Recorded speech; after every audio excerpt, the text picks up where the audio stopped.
Good morning, നമസ്കാരം. എല്ലാ പ്രേക്ഷകർക്കും മറ്റൊരു വാർത്താ ദിനത്തിലേക്ക് സ്വാഗതം. ഇന്ന് ജൂലൈ 29 ബുധനാഴ്ച, കർക്കടകം 13. ഇവിടെ ഏറെ പ്രധാനപ്പെട്ട വാർത്തകൾ പ്രതീക്ഷിക്കുന്ന ഒരു വാർത്താ പകലാണ്. പാർലമെന്റിൽ ലോക്സഭയിൽ പൊതുപരീക്ഷാ നിയമ ഭേദഗതി ബില്ലിൽ ഇന്നും ചർച്ച തുടരും. ഇന്നലെ വലിയ ഹീറ്റഡായ ഡിബേറ്റ് നമ്മൾ കണ്ടതാണ്. പ്രിയങ്ക ഗാന്ധി അടക്കം എഴുന്നേറ്റ് വലിയ വിമർശനങ്ങൾ ഉന്നയിക്കുന്നു. കോൺഗ്രസിന്റെ ഇക്കാര്യത്തിലെ നിലപാട് പഴയ പരീക്ഷാ ചോർച്ച, പേപ്പർ ചോർച്ചകളുടെ കാര്യമൊക്കെ പറഞ്ഞ് ബാംസുരി സ്വരാജ് ആഞ്ഞടിക്കുന്നു. അങ്ങനെ ഇന്നും രാഹുൽ ഗാന്ധി അടക്കമുള്ളവർ സംസാരിക്കാനുണ്ട്. അപ്പോൾ ഉറപ്പായും വലിയ സംവാദം നടക്കും. പിന്നെ കേരളത്തിലേക്ക് വന്ന നല്ല മഴ പെയ്യുന്നുണ്ട്. അപ്പോൾ ഇന്നലെ രാത്രിയും ഇന്ന് പകലും പുലർച്ചെയൊക്കെ കാര്യമായി മഴ പെയ്യുന്നുണ്ട്. അടുത്ത ദിവസങ്ങളിലും മഴ മുന്നറിയിപ്പുണ്ട്. ഇന്നും കാര്യമായി തന്നെ മഴ മുന്നറിയിപ്പുണ്ട്. ഇതടക്കമുള്ള വാർത്തകൾ, വിശേഷങ്ങൾ പ്രേക്ഷകരുമായി പങ്കുവയ്ക്കുകയാണ് news breaks.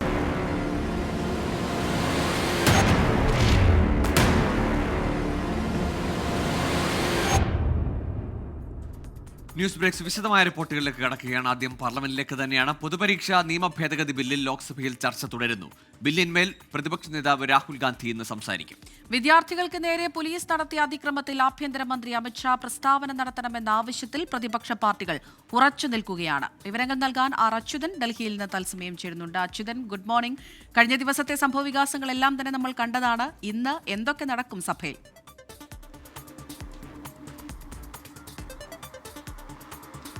Good morning Gokul, Amritha. ഈ കഴിഞ്ഞ ദിവസം ഈ പൊതുപരീക്ഷാ ഭേദഗതി ബില്ല്, ആ ബില്ലിന്മേലുള്ള ചർച്ചയിൽ ഭരണപക്ഷത്തെ പ്രതിരോധത്തിലാക്കിക്കൊണ്ടുള്ള നിരവധി ആരോപണങ്ങളാണ് പ്രതിപക്ഷത്തു നിന്നുള്ള എംപിമാർ ഈ ചർച്ചയിൽ പങ്കെടുത്തുകൊണ്ട് ഉന്നയിച്ചത്. അതിൽ പ്രിയങ്ക ഗാന്ധിയുടെ വിമർശനം ഏറെ ശ്രദ്ധേയമാണ്. പല കാര്യങ്ങൾ ഉന്നയിച്ചിരുന്നു. അതായത് ഈ കഴിഞ്ഞ വിദ്യാർത്ഥി പ്രതിഷേധത്തിന് നേരെ പോലീസ് സ്വീകരിച്ച നടപടി, അതിൽ AK-47 ഉപയോഗിക്കുന്നു, പെല്ലറ്റ് ഗൺ ഉപയോഗിക്കുന്നു, ഇതിനെല്ലാം ആരാണ് ഉത്തരം പറയേണ്ടത് എന്ന് പ്രിയങ്ക ഒരു ചോദ്യം ഉന്നയിക്കുന്നുണ്ട്. കേന്ദ്ര ആഭ്യന്തരമന്ത്രി ഇതിൽ മറുപടി പറയണം, പക്ഷെ അദ്ദേഹം ഒളിച്ചോടുകയാണ് ചോദ്യങ്ങളിൽ നിന്ന് എന്നൊരു വിമർശനം പ്രിയങ്ക ഉന്നയിച്ചു. ഒപ്പം തന്നെ നിലവിലെ കേന്ദ്ര വിദ്യാഭ്യാസ മന്ത്രിയായിട്ടുള്ള പ്രഹ്ലാദ് ജോഷിക്കെതിരെയും പ്രിയങ്ക വിമർശനം ഉന്നയിക്കുന്നത് നമ്മൾ കണ്ടതാണ്. അതായത് ബിൽക്കിസ് ബാനു കേസിൽ പ്രതികളെ ന്യായീകരിക്കുന്ന രീതിയിലുള്ള പ്രതികരണം പ്രഹ്ലാദ് ജോഷിയുടെ ഭാഗത്തു നിന്നുണ്ടായി എന്നതും പ്രിയങ്ക ആരോപിക്കുന്നുണ്ട്. അങ്ങനെ നിരവധി കാരണങ്ങൾ ഭരണപക്ഷത്തിനെതിരെ പ്രിയങ്ക ഗാന്ധി ഉന്നയിച്ചു. മാത്രമല്ല, ഇതിൽ ഭരണപക്ഷമാകട്ടെ ഈ കഴിഞ്ഞ UPA സർക്കാരിൻ്റെ കാലത്ത്, കോൺഗ്രസ് നേതൃത്വത്തിലുള്ള സർക്കാരിൻ്റെ കാലത്ത് സംഭവിച്ച പരീക്ഷാ ക്രമക്കേടുകളായിരുന്നു സഭയിൽ ചർച്ചയാക്കിയത്. പക്ഷേ അപ്പോഴും കേന്ദ്രത്തിനെ സംബന്ധിച്ച് അവരെ പ്രതിരോധത്തിലാക്കുന്ന ഒരുപാട് ഘടകങ്ങൾ ഇതുമായി ബന്ധപ്പെട്ട് ഉടലെടുത്തിരുന്നു. കാരണം ധർമ്മേന്ദ്ര പ്രധാൻ്റെ രാജി അടക്കമുള്ള കാര്യങ്ങൾ, വിദ്യാർത്ഥി പ്രതിഷേധം സംബന്ധിച്ചുള്ള കാര്യങ്ങൾ, ഇതെല്ലാം തന്നെ ഭരണപക്ഷത്തെ സംബന്ധിച്ച് അവരെ പ്രതിരോധത്തിലാക്കിയ ഒന്ന് തന്നെയായിരുന്നു. ഇന്ന് സഭ ആരംഭിക്കുമ്പോൾ പ്രധാനമായിട്ടും രാഹുൽ ഗാന്ധി ഈ ഒരു ചർച്ചയിൽ പങ്കെടുത്ത് സംസാരിക്കും എന്നാണ് നമുക്ക് അറിയാൻ കഴിയുന്നത്. സ്വാഭാവികമായും സർക്കാരിനെതിരെയുള്ള ആരോപണങ്ങൾ രാഹുൽ ഗാന്ധി നിരത്തുമെന്നതിലും സംശയമില്ല. കഴിഞ്ഞ കുറച്ച് ദിവസമായി രാഹുൽ ഗാന്ധി ഉൾപ്പെടെയുള്ള നേതാക്കൾ ആവശ്യപ്പെടുന്നത് ഈ വിദ്യാർത്ഥി പ്രതിഷേധത്തിന് നേരെ പോലീസ് സ്വീകരിച്ച സമീപനം, ആ സമീപനത്തിൽ കേന്ദ്ര ആഭ്യന്തരമന്ത്രി അമിത്ഷാ മറുപടി പറയണം എന്നത് തന്നെയാണ്. അപ്പോൾ കോൺഗ്രസ് ആ നിലപാടിൽ ഉറച്ചു നിൽക്കുന്നുണ്ട്. കോൺഗ്രസിനൊപ്പം മറ്റ് പ്രതിപക്ഷ പാർട്ടികളും ആ നിലപാടിനൊപ്പമാണ് നിൽക്കുന്നത്. സ്വാഭാവികമായും രാഹുൽ ഗാന്ധിയും ഇന്ന് ആ വിമർശനങ്ങളിലേക്ക് തന്നെയായിരിക്കും കടക്കുക. എന്നാൽ ഇന്ന് ഭരണപക്ഷം ഈ ബില്ലിൻ്റെ ചർച്ചകൾ പൂർത്തിയായി കഴിഞ്ഞാൽ ഭരണപക്ഷത്തിൽ നിന്ന് കേന്ദ്രത്തിൻ്റെ മറുപടി ആ ബില്ല് അതിലുണ്ടാകും. അതിനുശേഷമായിരിക്കും ഈ ബില്ല് ശബ്ദ വോട്ടെടുപ്പോടെ പാസ്സാക്കുക. എന്തായാലും അതുമായി ബന്ധപ്പെട്ട കാര്യങ്ങളായിരിക്കും ലോക്സഭയിൽ പുരോഗമിക്കുക. രാജ്യസഭയിലേക്ക് വരുമ്പോൾ കഴിഞ്ഞ 7 ദിവസമായി സഭാ നടപടികൾ പൂർണ്ണമായി സ്തംഭിക്കുന്ന അവസ്ഥയാണുള്ളത്. വന്ദേമാതരത്തിന് നിയമപരിരക്ഷ നൽകുന്ന ബില്ല് അത് അവതരിപ്പിച്ചെങ്കിൽ കൂടിയും അതിൽ ഇതുവരെയും ചർച്ച നടത്താൻ കഴിഞ്ഞിട്ടില്ല. അപ്പോൾ അതങ്ങനെ ഒരു അനിശ്ചിതത്വം അതിൽ നേരിടുന്നുണ്ട്. അവിടെ പ്രതിപക്ഷം ഉറച്ച നിലപാടിൽ തന്നെ നിൽക്കുന്നുണ്ട്. കേന്ദ്ര ആഭ്യന്തരമന്ത്രി അമിത്ഷാ മറുപടി പറയാതെ പിന്നോട്ടില്ല, അല്ലെങ്കിൽ മറ്റൊരു വിട്ടുവീഴ്ച സഭാ നടത്തിപ്പുമായി ബന്ധപ്പെട്ട് പ്രതിപക്ഷ സഹകരണം അതിൽ ലഭിക്കുകയില്ല എന്ന് പ്രതിപക്ഷ നിലപാട് വ്യക്തമാക്കി കഴിഞ്ഞു. അപ്പോൾ സ്വാഭാവികമായും ഇനി എന്താണ് ഇന്ന് രാജ്യസഭ ചേരുമ്പോൾ നടക്കുക എന്നതും ഏറെ നിർണായകമാണ്. ആ ബില്ലിന്മേലുള്ള ചർച്ച ഇപ്പോൾ മുടങ്ങിയിരിക്കുന്ന ഒരു സാഹചര്യമാണ് ഉള്ളത്. എന്തായാലും ഇന്ന് 11 മണിയോടുകൂടി സഭകൾ ആരംഭിക്കുമ്പോൾ ഭരണ പ്രതിപക്ഷ വാക്പോരിനായിരിക്കും സഭകൾ സാക്ഷ്യം വഹിക്കുക. ശരി അച്യുതൻ, ഏതായാലും ഇന്ന് ലോക്സഭയിൽ ചർച്ച തുടരും. അതേസമയം കഴിഞ്ഞ ദിവസങ്ങളിലെല്ലാം തടസ്സപ്പെട്ട രാജ്യസഭയിൽ ഇന്ന് ഈ വന്ദേമാതരവുമായി ബന്ധപ്പെട്ട ബില്ല് കൊണ്ടുവരാനുള്ള ശ്രമമാണ്. അതിനെ പ്രതിപക്ഷം നഖശിഖാന്തം എതിർക്കുമെന്നത് നേരത്തെ തന്നെ വ്യക്തമാക്കിയതാണ്. അത് മെൻഷൻ ചെയ്യുന്ന ഘട്ടങ്ങളിലെല്ലാം വലിയ വാക്കേറ്റം, പ്രതിഷേധവും ഒക്കെ പ്രതിപക്ഷ അംഗങ്ങളുടെ ഭാഗത്തുനിന്ന് ഉണ്ടാകുകയും ചെയ്യുന്നു. അപ്പോൾ ഇന്നും സഭയിൽ ചൂടുപിടിച്ച ചർച്ചകൾ, പ്രതിഷേധങ്ങൾ ഉറപ്പാണ്. പെട്രോളിയം കേന്ദ്രങ്ങൾക്ക് നേരെ നടന്ന ഡ്രോൺ ആക്രമണ ശ്രമം സൗദി വ്യോമസേന തകർത്തു. കിഴക്കൻ പ്രവിശ്യയിലെ പ്രധാന എണ്ണ കേന്ദ്രങ്ങൾ ലക്ഷ്യമിട്ടാണ് ഡ്രോണുകൾ എത്തിയത്. ഇവയെല്ലാം സൗദി പ്രതിരോധ സേന വെടിവെച്ചിട്ടു. ഇറാഖിൽ നിന്നാണ് ഈ ഡ്രോണുകൾ വിക്ഷേപിച്ചതെന്ന് സൗദി പ്രതിരോധ മന്ത്രാലയം അറിയിച്ചു. ഇറാന്റെ പിന്തുണയുള്ള തീവ്രവാദി സംഘങ്ങളാണ് ആക്രമണത്തിന് പിന്നിൽ. മേജർ ജനറൽ തുർക്കി അൽ മാലിക്കിയാണ് വാർത്ത സ്ഥിരീകരിച്ചത്. രാജ്യത്തിന്റെ സുരക്ഷ ഉറപ്പാക്കാൻ സൗദിക്ക് പൂർണ്ണ അവകാശമുണ്ടെന്നും അനുയോജ്യമായ സമയത്ത് ശക്തമായി തിരിച്ചടിക്കുമെന്നും സൗദി വ്യക്തമാക്കി. അമേരിക്കയുമായി ഇനി ചർച്ചയ്ക്കില്ല എന്ന് ഇറാൻ ഡെപ്യൂട്ടി വിദേശകാര്യമന്ത്രി ഖാസിം ഗരീബാബാദി. ഹോർമുസിലെ തെക്കൻ ജലപാത അംഗീകരിക്കില്ല എന്നും ഇറാൻ ആവർത്തിച്ചു. ബെഞ്ചമിൻ നെതന്യാഹുവും ഡൊണാൾഡ് ട്രംപുമായി നടന്ന കൂടിക്കാഴ്ച ഫലപ്രദമായിരുന്നുവെന്ന് white house.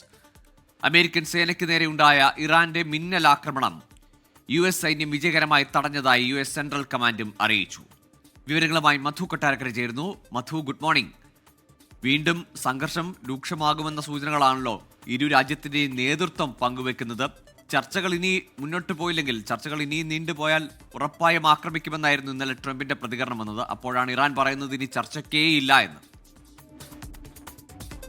Good morning Gokul, Amritha. ഇന്ന് പുലർച്ചെ ഏതാണ്ട് അല്പമണിക്കൂറുകൾക്ക് മുമ്പ് ഇസ്ലാമിക് റവല്യൂഷണറി ഗാർഡിന്റെ പശ്ചിമേഷ്യയിലെ US സൈനികരെ ലക്ഷ്യമാക്കി ഒന്നിലധികം ബാലിസ്റ്റിക് മിസൈലുകൾ അവർ പ്രയോഗിച്ചതായിട്ടുള്ള റിപ്പോർട്ടുകൾ വരുന്നുണ്ട്. ഇതൊരു മിന്നൽ ആക്രമണമായിരുന്നുവെന്നാണ് US സെൻട്രൽ കമാൻഡ് വ്യക്തമാക്കിയിരിക്കുന്നത്. ഇറാന്റെ ഈ വിക്ഷേപിച്ച മിസൈലുകളെല്ലാം വിജയകരമായി തടയാൻ സാധിച്ചുവെന്നും അതുപോലെ US സൈന്യം വളരെ ജാഗ്രതയോടെ എന്തിനും തയ്യാറായിട്ട് അവിടെ തുടരുകയാണെന്നും പശ്ചിമേഷ്യയിലെ സൈനിക നടപടികൾ ഏകോപിപ്പിക്കുന്ന US സെൻകോം അറിയിച്ചിട്ടുണ്ട്. ഈ ഇപ്പോൾ ലഭിക്കുന്ന വിവരങ്ങൾ അനുസരിച്ച് ഏതാണ്ട് 4 ബാലിസ്റ്റിക് മിസൈലുകളാണ് ഇറാൻ ഇപ്പോൾ പ്രയോഗിച്ചിരിക്കുന്നത്. അതേസമയം അമേരിക്കയുമായിട്ട് ഇനി ചർച്ചയ്ക്കില്ലെന്നാണ് ഇറാന്റെ നിലപാട് പറഞ്ഞത് അവരുടെ ഡെപ്യൂട്ടി വിദേശകാര്യമന്ത്രി ഖാസിം ഗരീബാബാദിയാണ്. ഹോർമൂസ് കടലിൽ ഒരു തെക്കൻ ജലപാത അങ്ങനെ ഒരു പ്രപ്പോസൽ മുന്നോട്ട് വന്നിട്ടുണ്ട്. അത് അംഗീകരിക്കില്ലെന്നും അദ്ദേഹം പറയുന്നു. അതുപോലെ ഈ ഹോർമൂസിന്റെ അതിന്റെ ഫുൾ കൺട്രോൾ ഇറാന് വേണം, അത് വിട്ടുകൊടുക്കില്ലെന്നും അതിനുവേണ്ടി ഏതറ്റം വരെ പോകുമെന്നാണ് ഗരീബാബാദി പറയുന്നത്. ഈ ഹോർമൂസ് വിഷയത്തിൽ ഒമാനുമായിട്ട് കഴിഞ്ഞ 2 ദിവസമായിട്ട് ചർച്ചകൾ നടക്കുന്നുണ്ട്. അത് ഇപ്പോഴും തുടരുകയാണെന്നും അദ്ദേഹം വ്യക്തമാക്കിയിട്ടുണ്ട്. ഗോകുൽ, അമൃത, ഇന്ന് US പ്രസിഡന്റ് ഡൊണാൾഡ് ട്രംപിനെ സംബന്ധിച്ച് വളരെ തിരക്കേറിയ ദിവസമായിരുന്നു. 2 ലോക നേതാക്കളാണ് ഇന്ന് വൈറ്റ് ഹൌസിൽ ചർച്ചയ്ക്കായിട്ട് എത്തിയത്. ഡൊണാൾഡ് ട്രംപുമായിട്ട് ഇന്ന് നെതന്യാഹുവാണ് ആദ്യം കൂടിക്കാഴ്ച നടത്തിയത്. ഇതുവരെ നടന്ന ചർച്ചകളിലെ ഏറ്റവും നല്ല ചർച്ചയായിരുന്നെന്നാണ് നെതന്യാഹു ഇതിനെപ്പറ്റി പിന്നീട് വിശേഷിപ്പിച്ചത്. പരസ്പര പിന്തുണയോടെ ഇറാൻ ആണവായുധങ്ങൾ സ്വന്തമാക്കില്ലെന്ന് അമേരിക്കയും ഇസ്രയേലും ഉറപ്പാക്കുമെന്ന് അദ്ദേഹം പറഞ്ഞു. പൊതു ലക്ഷ്യത്തോടു കൂടെയുള്ള ഒരു സംഭാഷണമായിരുന്നു. ഇതിനെ തുടർന്നാണ് യുക്രൈൻ പ്രസിഡന്റ് വ്ളാദിമിർ സെലൻസ്കിയുമായിട്ടുള്ള കൂടിക്കാഴ്ച നടന്നത്. വ്യോമ പ്രതിരോധവും അതുപോലെ യുക്രൈൻ യുദ്ധവും നയതന്ത്ര കാര്യങ്ങളും ഒക്കെ 2 നേതാക്കളും ചർച്ച ചെയ്തതായിട്ടുള്ള റിപ്പോർട്ടുകൾ വരുന്നുണ്ട്. ഇത് കൂടാതെ നമുക്കറിയാം, കാസ്പിയൻ കടലിൽ വെച്ച് ഇറാന്റെ കപ്പലിന് നേരെ യുക്രൈൻ ആക്രമണം നടത്തി എന്നുള്ളൊരു ആരോപണം ഉണ്ടായിരുന്നു.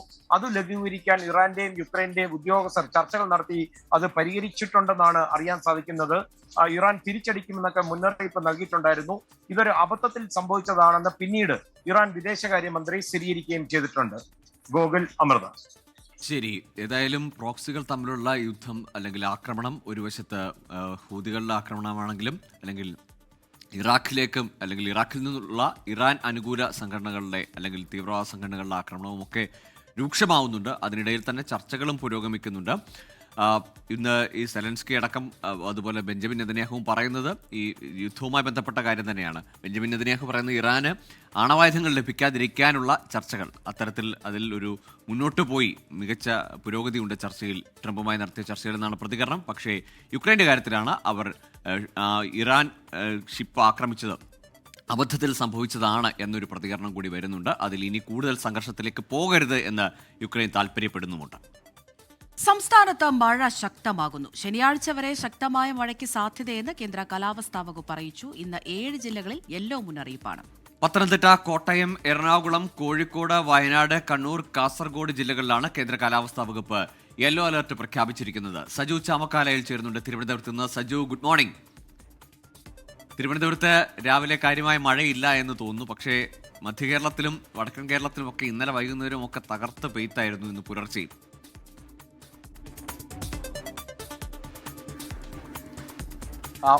Amrita Prajan good morning. എന്തായാലും തിരുവനന്തപുരത്ത് ഇപ്പോൾ ഇതുവരെയും മഴ പെയ്തിട്ടില്ല. ഇന്നലെ രാത്രി ചെറിയ തോതിലുള്ള മഴയൊക്കെ ഉണ്ടെങ്കിൽ പോലും വലിയ ഒരു മഴയ്ക്ക് സാധ്യതയില്ല എന്നാണ് തോന്നുന്നത്. പക്ഷേ എന്നാലും 7 ജില്ലകളിൽ യെല്ലോ അലർട്ട് പ്രഖ്യാപിച്ചിരിക്കുകയാണ്.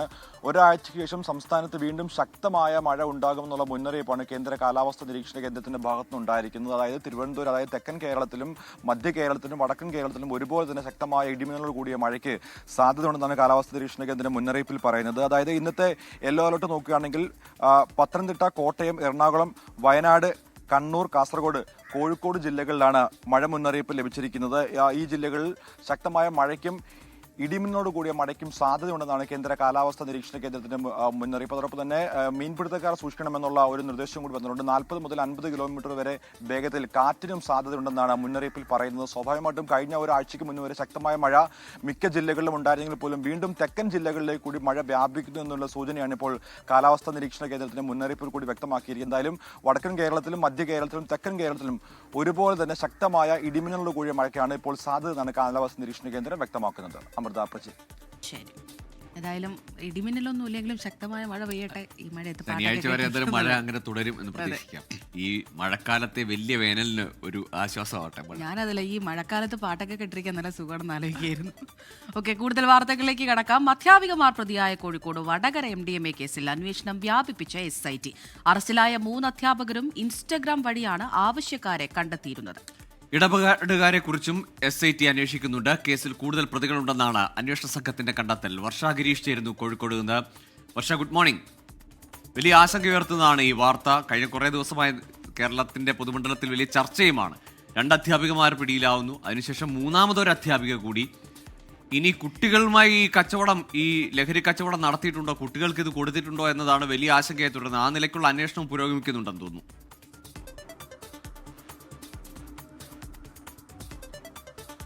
Gokul, Amrita, good morning. ഗോകുൽ സൂചിപ്പിച്ച പോലെ തന്നെ വലിയ ആശങ്കയായി മാറുകയാണ് വടകരയിലെ ഈ MDMA കേസ്. കഴിഞ്ഞ കുറച്ച് നാളുകളായി വടകര ഭാഗങ്ങളിലെല്ലാം MDMAയുമായി ബന്ധപ്പെട്ട കേസുകൾ ഒരുപാട് രജിസ്റ്റർ ചെയ്തിട്ടുണ്ട്. അതുമായി എല്ലാം ഈ ഒരു സംഭവത്തിന് ബന്ധമുണ്ടോ എന്നുള്ളതാണ് പ്രധാനമായും SIT അന്വേഷിക്കുന്നത്. ഒരു യുവാവിനെ അറസ്റ്റ് ചെയ്തതിലൂടെയാണ് ഈ ടീച്ചർമാരുടെ ഉൾപ്പെടെ പങ്ക് പുറത്തു വരുന്നത്. സഫാൻ എന്ന ഒരു യുവാവിനെയാണ് ഈ കേസുമായി ബന്ധപ്പെട്ട് ആദ്യം അറസ്റ്റ് ചെയ്യുന്നത്. പിന്നീടാണ് സഫാനിൽ നിന്നും കീർത്തന എന്ന അധ്യാപികയെക്കുറിച്ച് വിവരം ലഭിക്കുന്നത്. BRCയിലെ സ്പെഷ്യൽ എഡ്യൂക്കേറ്റർ ആണ് കീർത്തന എന്ന് പറയുന്നത്. കീർത്തനയെ വീട്ടിൽ നിന്നും വടകര പോലീസ് പിടിച്ചുകൊണ്ടുപോകുന്ന ദൃശ്യങ്ങളെല്ലാം നമ്മൾ കണ്ടതാണ്. ശേഷം കീർത്തനയെ ചോദ്യം ചെയ്തതിലൂടെ സഹപ്രവർത്തകയായ കാവ്യയുടെ പേര് പുറത്തു വന്നു. പിന്നീടാണ് ഈ അധ്യാപിക, 3ാമത്തെ അധ്യാപിക നീഷ്മയുടെ പേര് കൂടി ഇതിൽ പുറത്തു വരുന്നത്. പിന്നീട് ഡെലിവറി ബോയ് ആയി പ്രവർത്തിച്ച ജിജിൻ കുര്യൻ, ഇരിട്ടി സ്വദേശിയായിട്ടുള്ള ജിജിൽ കുര്യൻ എന്നുള്ള ഒരു യുവാവിനെ കൂടെ പോലീസ് അറസ്റ്റ് ചെയ്യുന്നു.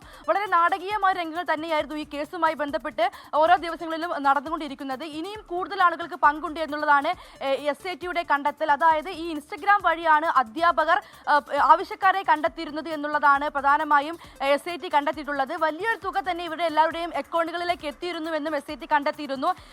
ഈ 3 അധ്യാപകരുടെ അക്കൗണ്ടുകളിലേക്കും അതേപോലെ തന്നെ ഈ ഡെലിവറി ബോയുടെ അക്കൗണ്ടിലേക്ക് പണം എത്തിയിരുന്നു. ഡെലിവറി ബോയുടെ അക്കൗണ്ടിലേക്ക് കോടിക്കണക്കിന് രൂപയും അതേപോലെ 1 കോടി രൂപയും അധ്യാപകരുടെ അക്കൗണ്ടിലേക്ക് ലക്ഷക്കണക്കിന് രൂപയും എത്തിയെന്നുള്ളതാണ് കണ്ടെത്തൽ. അതായത് ഈ ഡെലിവറി ബോയ് സാധനം നൽകിയ ശേഷം MDMA അല്ലെങ്കിൽ മയക്കുമരുന്ന് എന്ത് ലഹരി പദാർത്ഥം നൽകിയ ശേഷം ഈ QR കോഡ് കാണിച്ച് പണം കൈപ്പറ്റി എന്നുള്ളതാണ് SITയുടെ കണ്ടെത്തൽ. എന്തായാലും ഇനി കൂടുതൽ ഇതിൽ അന്വേഷിക്കേണ്ടിയിരിക്കുന്നത് വിദ്യാർത്ഥികൾക്ക് അല്ലെങ്കിൽ കുട്ടികൾക്ക് ഇതുമായി ബന്ധമുണ്ടോ എന്നുള്ള കാര്യമാണ്.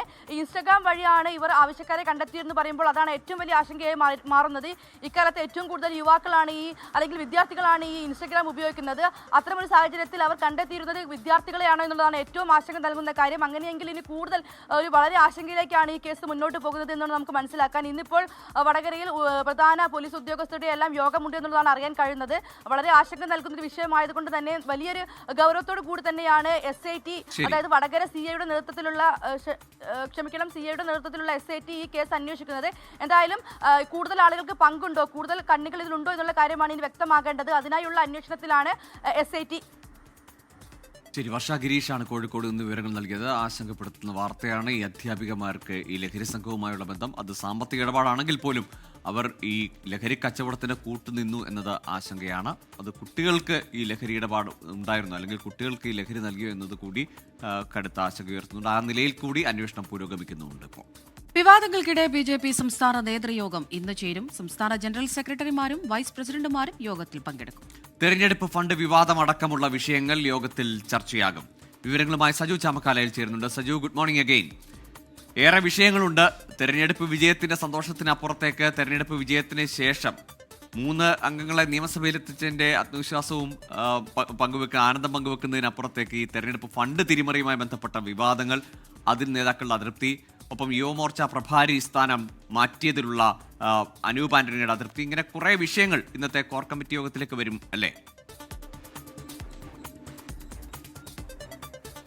തീർച്ചയായിട്ടും അമൃത, ഗോകുൽ, വലിയ തോതിലുള്ള പ്രശ്നങ്ങൾ BJPക്കുള്ളിൽ ഉരുണ്ടുകൂടിയിരിക്കുകയാണ്. ഈ വിഷയങ്ങളൊക്കെ ഇന്നും നടക്കുന്ന സംസ്ഥാന നേതൃയോഗത്തിൽ ഒരു ചർച്ച ഉണ്ടാകാനുള്ള സാധ്യത മുന്നിൽ കാണുകയാണ്. പ്രത്യേകിച്ച് തെരഞ്ഞെടുപ്പ് ഫണ്ടുമായി ബന്ധപ്പെട്ട് നേതാക്കൾ ഇതുവരെയും യാതൊരു പ്രതികരണവും മാധ്യമങ്ങളും നടത്തിയിട്ടില്ല. വിവിധ തരത്തിലുള്ള ആരോപണങ്ങൾ സംസ്ഥാന നേതാക്കൾക്കെതിരെ പോലും ഉയർന്നെങ്കിൽ പോലും യാതൊരു പ്രതികരണവും നേതാക്കളുടെ ഭാഗത്തുനിന്നുണ്ടായിട്ടില്ല. രാജീവ് ചന്ദ്രശേഖരുമായി കഴിഞ്ഞ ദിവസങ്ങളിലൊക്കെയും ഈ മാധ്യമങ്ങളെ കാണുന്ന സമയത്ത് ചോദിച്ചെങ്കിൽ പോലും അതുമായി ബന്ധപ്പെട്ട് യാതൊരു പ്രതികരണത്തിനും അദ്ദേഹം തയ്യാറായതില്ല. എന്തായാലും ആ വിഷയങ്ങളൊക്കെ ഇന്നിപ്പോൾ ചർച്ച ചെയ്യാം. അതോടൊപ്പം തന്നെ 6 ജില്ലകളിൽ കേന്ദ്രീകരിച്ച് പ്രവർത്തിക്കാനുള്ള, അതായത് 2028മായി ബന്ധപ്പെട്ട് 2028ലെ ലോക്സഭാ തെരഞ്ഞെടുപ്പുമായി ബന്ധപ്പെട്ട് 6 ജില്ലകൾ കേന്ദ്രീകരിച്ച് പ്രവർത്തിക്കാൻ അടക്കമുള്ള കാര്യങ്ങൾ ഇന്നിപ്പോൾ ചർച്ചയാവും. പ്രത്യേകിച്ച് ഈ സംസ്ഥാന നേതാക്കൾക്കെതിരെ ഫണ്ട് തിരിമറിയുമായി ബന്ധപ്പെട്ട് ഉയർന്ന ആരോപണങ്ങളിൽ ചില നേതാക്കൾക്കെതിരെ നടപടി ഉണ്ടായെന്നുള്ള ചോദ്യത്തിന് പോലും ഇതുവരെയും മറുപടി ലഭിച്ചില്ല. അത് ആ വിഷയവുമായി ബന്ധപ്പെട്ട് ചില അവ്യക്തതകൾ ഇപ്പോഴും തുടരുകയാണ്. ചില നേതാക്കൾക്കെതിരെ നടപടി ഉണ്ടായി എന്ന് സംസ്ഥാന നേതൃത്വത്തിൽ ചില നേതാക്കൾ പറയുന്നെങ്കിൽ പോലും ആ നടപടിയുമായി ബന്ധപ്പെട്ട് ഇപ്പോൾ രാജീവ് ചന്ദ്രശേഖരൻ യാതൊരു മറുപടിയും പറഞ്ഞിട്ടില്ല. എന്തായാലും കേന്ദ്ര നേതൃത്വം ആദ്യം ഈ വിഷയം ചർച്ച ചെയ്യേണ്ട എന്നുള്ള തീരുമാനം ഉണ്ടായതിന് പിന്നാലെയാണ് ഇതുവരെയും നേതൃയോഗം വിളിക്കുകയും അതോടൊപ്പം തന്നെ ഈ മാധ്യമങ്ങളിലൂടെയുള്ള പരസ്യ പ്രതികരണം ഒഴിവാക്കണമെന്നുള്ള നിർദ്ദേശം നൽകിയതും. അതിന് പിന്നാലെയാണ് ഇപ്പോൾ ഈ വിഷയവുമായി ബന്ധപ്പെട്ട് ചില നേതാക്കൾ വലിയ തോതിലുള്ള പ്രശ്നങ്ങൾ ഉണ്ടാക്കിയതിന് പിന്നാലെയാണ് ഇപ്പോൾ നേതൃയോഗം വിളിക്കാനും ഈ വിഷയങ്ങളൊക്കെയും ചർച്ചയാകാനുള്ള തീരുമാനം ഉണ്ടായിരിക്കുന്നത്. ഏറ്റവും പ്രധാനപ്പെട്ട ചില കാര്യങ്ങളെന്ന് പറയുന്നത് ഈ CJPയുമായി ബന്ധപ്പെട്ട്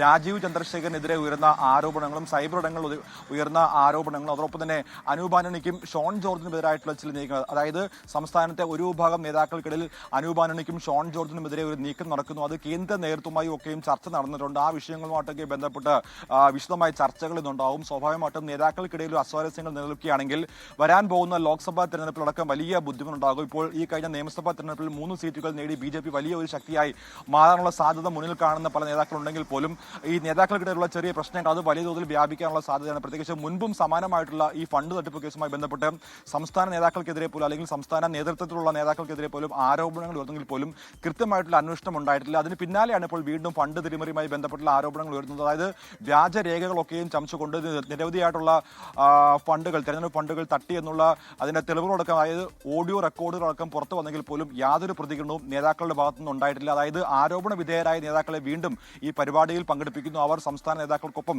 മറ്റു പരിപാടികളൊക്കെ പങ്കെടുക്കുന്ന കാഴ്ചകളാണ് കഴിഞ്ഞ ദിവസമൊക്കെ നമ്മൾ കണ്ടത്. എന്തായാലും അതുമായി ബന്ധപ്പെട്ട് വിശദമായ ചർച്ചകളുണ്ടാകും. ഇരുപക്ഷമായി തിരിഞ്ഞ് വലിയ തോതിലുള്ള വാഗ്വാദങ്ങൾ സൈബർ എടുത്തു അതോടൊപ്പം തന്നെ സാമൂഹ്യ മാധ്യമങ്ങളിലും ഉണ്ടാകുന്ന സാധ്യത ഇപ്പോൾ മുന്നിൽ കണ്ടുകൊണ്ട് തന്നെ സംസ്ഥാന നേതൃത്വം ഈ വിഷയത്തിൽ കൃത്യമായിട്ടുള്ള ആരോപണ വിധേയരായ മാറ്റി നിർത്തണമോ അല്ലെങ്കിൽ വേണ്ടയോ എന്നുള്ള കാര്യത്തിൽ കൃത്യമായി തീരുമാനമെടുക്കാൻ വേണ്ടിയാണ് ഇപ്പോൾ സംസ്ഥാനത്തെ മുഴുവൻ നേതാക്കളും ഇത്തരത്തിലുള്ള ഒരു ചർച്ചയിൽ പങ്കെടുക്കുന്നത്. BJP സംസ്ഥാന അധ്യക്ഷനെതിരെ ഉയർന്ന ആരോപണങ്ങൾ പോലും കൃത്യമായിട്ടുള്ള അജണ്ട ഉണ്ട് എന്ന് ഒരു വിഭാഗം നേതാക്കൾ പറയുന്നു. അതിലൊക്കെയും കൃത്യമായ ചർച്ച ഇന്നിപ്പോൾ ഉണ്ടാകും. ഗോകുൽ, അമൃത. ശരി, സജു ചാമക്കാലയിലാണ് വിവരങ്ങൾ നൽകിയത് തിരുവനന്തപുരത്ത് നിന്ന്. മന്ത്രിസഭാ യോഗം ഇന്ന് ചേരും. DGP കേഡറിലേക്കുള്ള സ്ഥാനക്കയറ്റം യോഗത്തിൽ ചർച്ചയായേക്കും. DGPയുടെ സ്ഥാനക്കയറ്റം സംബന്ധിച്ച് 6 പേരടങ്ങുന്ന പട്ടിക തയ്യാറാക്കിയതായി സർക്കാർ ഇന്നലെ കേന്ദ്ര അഡ്മിനിസ്ട്രേറ്റീവ് ട്രൈബ്യൂണലിനെ അറിയിച്ചിരുന്നു. മന്ത്രിസഭാ ഉപസമിതിയുടെ റിപ്പോർട്ട് സമർപ്പിക്കേണ്ട സമയപരിധി കഴിഞ്ഞ സാഹചര്യത്തിൽ PM ശ്രീ പദ്ധതിയും മന്ത്രിസഭായോഗത്തിന്റെ പരിഗണനയ്ക്ക് വരാൻ സാധ്യതയുണ്ട്. ബാർ ലൈസൻസ് പുതുക്കി നൽകിയ LDF സർക്കാരിന്റെ നടപടിയിൽ CBI അന്വേഷണം ആവശ്യപ്പെട്ടുള്ള പൊതു താൽപര്യ ഹർജി ഹൈക്കോടതി ഇന്ന് വീണ്ടും പരിഗണിക്കും. സ്റ്റാർ ക്ലാസിഫിക്കേഷൻ സർട്ടിഫിക്കറ്റ് ഇല്ലാതെ ബാർ ലൈസൻസ് നൽകിയത് ചട്ടവിരുദ്ധമാണെന്നാണ് ഹർജിയിലെ ആരോപണം. മുൻ എക്സൈസ് മന്ത്രിയുടെ ഓഫീസും ഉന്നത ഉദ്യോഗസ്ഥരും ഹോട്ടൽ ലോബിയും ഉൾപ്പെട്ട ഗൂഢാലോചനയുടെ ഫലമാണിതെന്നും ഹർജിയിൽ ആരോപിക്കുന്നു. സർക്കാരിന് കോടതി നോട്ടീസ് നൽകിയിട്ടുണ്ട്. കൊല്ലം DCC സെക്രട്ടറി MM സഞ്ജീവാണ് ഹർജി നൽകിയത്.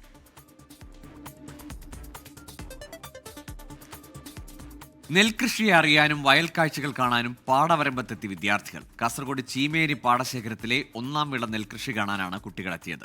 ചീമേനി ഗവൺമെന്റ് ഹയർ സെക്കൻഡറി സ്കൂളിലെ വിദ്യാർത്ഥികൾ നെൽകൃഷിക്കൊപ്പം വയലും അതിനോട് ചേർന്നുള്ള ആവാസ വ്യവസ്ഥകളും നേരിട്ട് കണ്ട് മനസ്സിലാക്കി.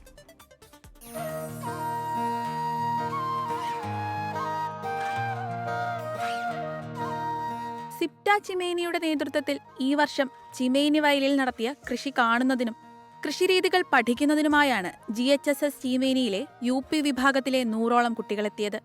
ചീമേനി വിഷ്ണുമൂർത്തി ക്ഷേത്രത്തോട് ചേർന്നുള്ള 60 ഏക്കർ പാടശേഖരം പണ്ട് നാടിന്റെ നെല്ലറയായിരുന്നു. എന്നാൽ 16 വർഷത്തോളമായി ഇവിടെ നെൽകൃഷി നാമമാത്രമാണ്. ഈ വയലുകളെ പഴയകാല സമൃദ്ധിയിലേക്ക് തിരിച്ചു കൊണ്ടുവരിക എന്ന ഉദ്ദേശത്തോടെ സിപ്റ്റ ചീമേനി എന്ന കൂട്ടായ്മ 15 ഏക്കറിൽ ഇത്തവണ കൃഷി ചെയ്യാനായി ഭൗതിക സാഹചര്യം ഒരുക്കി നൽകിയിരുന്നു. ഇവിടുത്തെ കർഷകരൊക്കെ സംഘടിപ്പിച്ചുകൊണ്ട് ഈ വർഷം 15 ഏക്കറോളം കൃഷിയാണ് നമ്മൾ ചെയ്തത്. അതെന്ന് പറഞ്ഞാൽ സിപ്റ്റ ഈ കൃഷി ചെയ്യുന്നതിനുള്ള എല്ലാ ഭൗതിക സാഹചര്യങ്ങളും ഒരുക്കി കൊടുത്തിട്ടുണ്ട്. ഇതോടൊപ്പം വരും തലമുറയെ കൂടി കൃഷിയിലേക്ക് ആകർഷിക്കുക എന്ന ലക്ഷ്യത്തോടെയാണ് കുട്ടികൾക്കായി കൃഷിപാഠം പരിപാടി സംഘടിപ്പിച്ചത്. വിദ്യാർത്ഥികൾക്ക് ഓരോ ഘട്ടവും പരിചയപ്പെടുത്തി കൃഷിയിലേക്ക് ആകർഷിക്കുവാനും തരിശുരഹിത നെൽകൃഷിയെന്ന ആശയം ജനങ്ങളിലേക്ക് എത്തിക്കുവാനും കൂടിയാണ് ഈ വേറിട്ട പ്രവർത്തനം. കൃഷിയുമായി ബന്ധപ്പെട്ട് ഒട്ടനവധി കാര്യങ്ങൾ പാഠഭാഗവുമായി പാഠ്യപദ്ധതിയുമായി ബന്ധപ്പെട്ടിട്ടുണ്ട്. അവർ ഇപ്പോൾ ഞങ്ങളിവിടെ രാവിലെ ചോദിച്ചപ്പോൾ 3 കുട്ടികൾ ഇതുവരെ നെൽവയൽ കണ്ടിട്ടില്ല.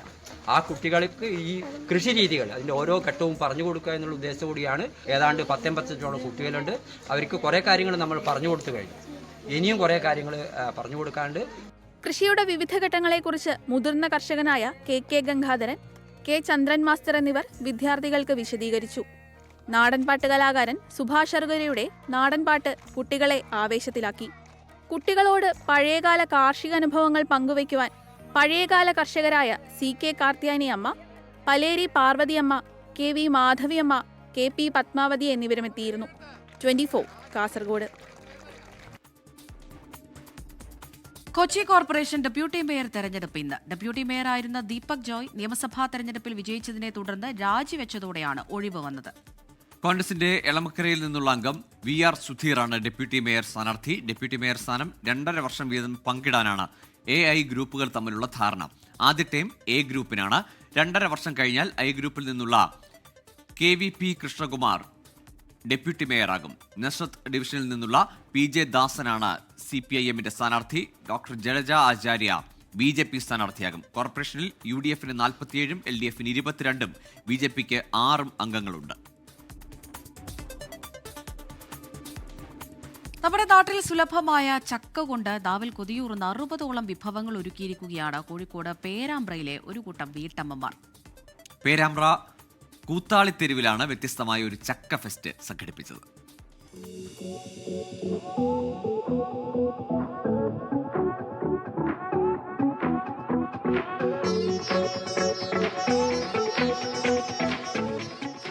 മുപ്പതോളം വനിതകൾ 60-ൽ പരം ചക്ക വിഭവങ്ങളുമായി എത്തിയപ്പോൾ ഫെസ്റ്റ് കാണാനെത്തിയവർക്കും കൗതുകം.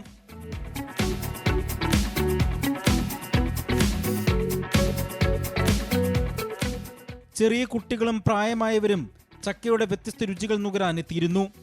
ചക്കപ്പായസം, ബട്ടർ ചക്ക, ലഡു, ഹൽവ, ബജ്ജി, പുട്ട്, വട, അച്ചാർ, ചക്കക്കുരു ഹൽവ തുടങ്ങിയ ചക്ക വിഭവങ്ങൾ ഫെസ്റ്റിന് കൊഴുപ്പേകി. കൂത്താളിത്തെരു സർഗാഗ്രന്ഥാലയത്തിന്റെ വനിതാവേദി ഒരുക്കിയ ചക്ക ഫുഡ് ഫെസ്റ്റ് 67ഓളം ഐറ്റങ്ങൾ ചക്ക കൊണ്ട് ഉണ്ടാക്കാമെന്ന് ഇവിടുത്തെ വനിതകൾ തെളിയിച്ചു കഴിഞ്ഞു. നല്ല വിഭവങ്ങളായിരുന്നു. എല്ലാം ഒന്നിനൊന്ന് മെച്ചം തന്നെ. ചക്കയിൽ നിന്ന് നിർമ്മിച്ച വൈവിധ്യമാർന്ന വിഭവങ്ങൾ പൊതുജനങ്ങൾക്ക് സൗജന്യമായി വിതരണം ചെയ്താണ് ഫെസ്റ്റ് ശ്രദ്ധേയമായത്. 60-ൽ പരം വിഭവങ്ങൾ, അത് തന്നെ വളരെ രുചികരമായ വിഭവങ്ങൾ നമുക്ക് ഉണ്ടാക്കാൻ കഴിയുമെന്ന് നമ്മളിവിടെ തെളിയിച്ചിരിക്കുകയാണ്. ഇവിടെ ഈ സ്ത്രീകളൊക്കെ വളരെ പ്രയാസപ്പെട്ടിട്ടാണ് ഇതൊക്കെ ഉണ്ടാക്കിയത്. എന്നാലും എല്ലാവരും ഇവിടെ എത്തിച്ചേർന്ന എല്ലാവർക്കും വളരെ രുചികരമായ ഒരു വിഭവം തന്നെയാണ് വനിതാവേദി, സർഗയുടെ വനിതാവേദി ഒരുക്കിയത്. ചക്കയുടെ ആരോഗ്യ ഗുണങ്ങളെക്കുറിച്ചും വൈവിധ്യമാർന്ന ഭക്ഷണ പദാർത്ഥങ്ങളെക്കുറിച്ചും ജനങ്ങളിൽ അവബോധം സൃഷ്ടിക്കുക എന്നതായിരുന്നു ഈ കൂട്ടായ്മയുടെ പ്രധാന ലക്ഷ്യം. 24 കോഴിക്കോട്.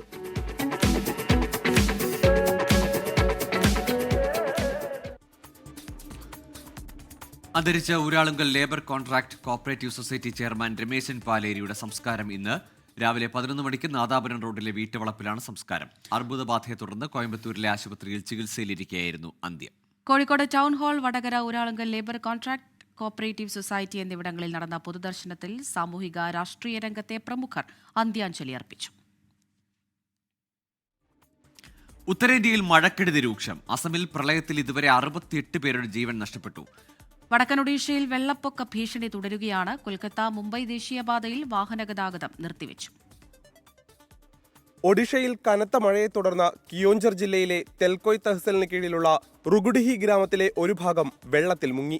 വനപ്രദേശമായ ജനസൻപൂരിലെ കനത്ത മഴയാണ് ജലനിരപ്പ് ഉയരാൻ കാരണം. സലാണ്ടി, ബൈതരണി, കൻസബൻസ, ജലഗ, ഗമൈ നദികളിലെ ജലനിരപ്പ് ഉയരുന്നത് സമീപ പ്രദേശങ്ങൾക്ക് പുറമെ ബലസോർ, ഭദ്രക്, മയൂർഭഞ്ച്, ജാജ്പൂർ ജില്ലകളിലും വെള്ളപ്പൊക്കത്തിന് കാരണമായേക്കാമെന്ന് ജലവകുപ്പ് അറിയിച്ചു.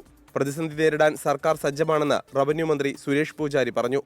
അടിയന്തര സാഹചര്യങ്ങൾ നേരിടുന്നതിനായി Odisha disaster rapid action force ടീമുകളെ സുന്ദർഗഡ്, ബാലസോർ, ഭദ്രക് ജില്ലകളിൽ വിന്യസിച്ചിട്ടുണ്ടെന്ന് റവന്യൂ മന്ത്രി അറിയിച്ചു. ഈ സീസണിലെ ഏറ്റവും ശക്തമായ മഴയാണ് ബാലസോറിൽ രേഖപ്പെടുത്തിയത്. ബാലസോർ പട്ടണത്തിലെ നിരവധി പ്രധാന റോഡുകൾ വെള്ളത്തിനടിയിലായി. News desk 24. SFI നേതാവ് ഐഷി ഘോഷിനെതിരായ ഡൽഹി പോലീസ് നടപടിയിൽ നിയമ നടപടിക്കൊരുങ്ങിയ CPIM. പാർട്ടി കേന്ദ്ര കമ്മിറ്റി ഓഫീസിൽ അതിക്രമിച്ചു കയറി അറസ്റ്റ് ചെയ്യാനുള്ള നീക്കം സുപ്രീം കോടതിയിൽ പരാമർശിക്കും.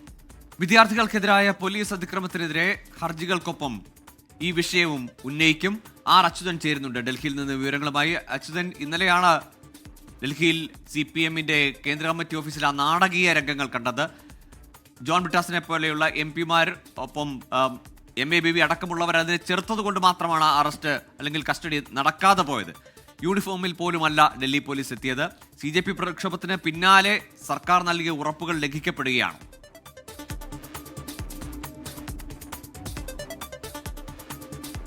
ഗോകുൽ, അമൃത, ഈ അസ്വാഭാവിക നടപടിയാണ് ഈ വിഷയവുമായി ബന്ധപ്പെട്ട ഇന്നലെ ഡൽഹി പോലീസിന്റെ ഭാഗത്തു നിന്നുണ്ടായത്. കാരണം 2021 ഒരു പ്രതിഷേധ സമരത്തിൽ പങ്കെടുത്തതുമായി ബന്ധപ്പെട്ട കേസാണ്. ആ കേസിൽ അത് കോടതിയുടെ പരിഗണനയിൽ ഇരിക്കുന്ന ഒരു വിഷയം. അത് ഈ വരുന്ന 30-ന് വീണ്ടും അതിൽ വാദം കേൾക്കാനിരിക്കുന്ന സാഹചര്യത്തിലായിരുന്നു ഡൽഹി പോലീസ് നേരത്തെ ഒരു വാറന്റ് പുറപ്പെടുവിച്ചിരുന്നു, അറസ്റ്റ് വാറന്റ് കോടതി പുറപ്പെടുവിച്ചിരുന്നു. എന്നാൽ ഡൽഹി പോലീസ് ഈ കഴിഞ്ഞ ദിവസങ്ങളിലൊന്നും തന്നെ നടപടിയെടുക്കാതെ ഇന്നലെയാണ് AKG ഭവനിലേക്ക് ഐഷി ഘോഷിനെ അറസ്റ്റ് ചെയ്യാനായി എത്തുന്നത്. ഈ നേതാക്കൾ ചോദിച്ചൊരു ചോദ്യം, കഴിഞ്ഞ കുറേ നാളുകളായി CJPയുടെ സമരവേദിയിൽ തന്നെ ഉണ്ടായിരുന്നു ഐഷി ഘോഷ്, അതായത് പോലീസിന് കൺമുന്നിൽ തന്നെ ഉണ്ടായിരുന്നു. ആ സമയങ്ങളിലൊന്നും സ്വീകരിക്കാത്ത ഒരു സമീപനമാണ് ഡൽഹി പോലീസ് ഇന്നലെ നടത്തിയത്. അത് AKG സെന്ററിലേക്ക്, പാർട്ടിയുടെ ദേശീയ ആസ്ഥാനത്തേക്ക് അതിക്രമിച്ച് കയറി വന്ന് യൂണിഫോം പോലും ധരിക്കാതെയാണ് ഇത്തരമൊരു നീക്കം പോലീസിന്റെ ഭാഗത്തുനിന്നുണ്ടായത്. അപ്പോൾ ഇതൊരു വിചിത്രമായ നീക്കം എന്നാണ് പാർട്ടി ഇതുമായി ബന്ധപ്പെട്ട് പ്രതികരിച്ചത്. എന്തായാലും ഈ വിഷയം സുപ്രീം കോടതിയുടെ ശ്രദ്ധയിൽപ്പെടുത്താനാണ് CPM തീരുമാനിച്ചിരിക്കുന്നത്. ഈ പോലീസ് അതിക്രമവുമായി ബന്ധപ്പെട്ടുള്ള ഹർജികൾ നിലവിൽ സുപ്രീം കോടതിയുടെ പരിഗണനയിലാണ്. ആ തിങ്കളാഴ്ച വീണ്ടും അതിൽ വാദം കേൾക്കാനിരിക്കുമ്പോൾ ഈ വിഷയം, അതായത് ഈ CJP പ്രതിഷേധത്തിൽ പങ്കെടുത്തതിൻ്റെ ഒരു പ്രതികാര നടപടിയായിട്ടാണ് ഈ 2021 ഒരു പഴയ കേസുമായി ബന്ധപ്പെട്ട് ഇങ്ങനെ ഒരു അറസ്റ്റ് വാറണ്ടും അതിൽ പോലീസ് ഇത്തരമൊരു നടപടി പോലീസിൻ്റെ ഭാഗത്ത് ഉണ്ടായത് തുടങ്ങിയ കാര്യങ്ങൾ ചൂണ്ടിക്കാട്ടാനാണ് CPM ഇപ്പോൾ തീരുമാനിച്ചിരിക്കുന്നത്. ഒപ്പം തന്നെ ഇതുമായി ബന്ധപ്പെട്ട പിന്തുണകൾ ഇതിനോടകം SFIക്ക് ലഭിച്ചിട്ടുണ്ട്. CJPയുടെ പിന്തുണയും SFIക്ക് ഈ വിഷയത്തിൽ ലഭിച്ചിട്ടുണ്ട്. എന്തായാലും നിയമ നടപടിയുമായി ബന്ധപ്പെട്ടുള്ള മറ്റ് കാര്യങ്ങൾ കൂടി CPM ആലോചിച്ചു വരികയാണ്. ഏതെങ്കിലും തരത്തിൽ ഒരു ഹർജിയായി തന്നെ ഇത് ഫയൽ ചെയ്യേണ്ടതുണ്ടോ എന്നടക്കമുള്ള കാര്യങ്ങൾ CPMന്റെ ലീഗൽ ടീം അത് പരിശോധിച്ചു വരികയാണ്. അതുമായി ബന്ധപ്പെട്ട കാര്യങ്ങൾ അറിയിക്കുമെന്നാണ് ദേശീയ നേതൃത്വം ഇതുമായി ബന്ധപ്പെട്ട് വ്യക്തമാക്കിയിട്ടുള്ളത്. ഗോകുൽ, അമൃത. അച്യുതൻ, തീർച്ചയായും ഈ ജന്തർ മന്ദറിലെ നിരാഹാര സമരത്തിൽ ഭാഗമായിരുന്നു ഐഷെ ഘോഷും. ഒപ്പം പോലീസ് അവിടെ ക്യാമറ സ്ഥാപിച്ചതിനെതിരെ അടക്കം നിയമ നടപടിയിലേക്ക് പോയതാണ് ഐഷെ. അക്കാര്യത്തിലൊക്കെ ഒത്തുതീർപ്പിന് ശ്രമിച്ചതിൽ അതിന് വഴങ്ങാതിരുന്നുള്ള വൈരാഗ്യമാണ് ഈ അറസ്റ്റ്, അതും 2021 പഴയ കേസ് കുത്തിപ്പൊക്കിക്കൊണ്ടുവരുന്നതെന്നാണ് CPMന്റെ ആരോപണം. ഏതായാലും അക്കാര്യത്തിൽ ഇന്ന് സുപ്രീം കോടതിയിലെ കേസ് ഈ വിഷയം കൂടി മെൻഷൻ ചെയ്യാനാണ് CPM നീങ്ങുന്നത്. അതിനിടെ CJP വീണ്ടും കേന്ദ്ര സർക്കാരിനെതിരെ പ്രതിഷേധത്തിന് തയ്യാറെടുക്കുകയാണ്. ഉറപ്പുകൾ എഴുതി നൽകാൻ സർക്കാർ തയ്യാറാകാത്ത സാഹചര്യത്തിലാണ് തീരുമാനം. സുപ്രീം കോടതി ഇടക്കാല ഉത്തരവ് ചൂണ്ടിക്കാട്ടിയാണ് കേന്ദ്ര നടപടി. FIRകളുമായി മുന്നോട്ടു പോകാമെന്നും വിദ്യാർത്ഥികൾക്കെതിരെ നടപടികൾ സ്വീകരിക്കരുത് എന്നുമാണ് കോടതിയുടെ നിർദ്ദേശം. അച്യുതൻ തുടരുന്നുണ്ട്. അച്യുതൻ, നമ്മൾ കണ്ടതാണ് വലിയൊരു പ്രതിഷേധം കഴിഞ്ഞ ദിവസം അവസാനിച്ചതേ ഉള്ളൂ. പല ഉറപ്പുകൾ കേന്ദ്രം നൽകിയിട്ടുണ്ടായിരുന്നു. ഇപ്പോൾ എന്താണ് വീണ്ടും ഇങ്ങനെയൊരു പ്രതിഷേധത്തിലേക്ക് പോകേണ്ടി വരും എന്ന് CJPക്ക് തോന്നാൻ കാരണം?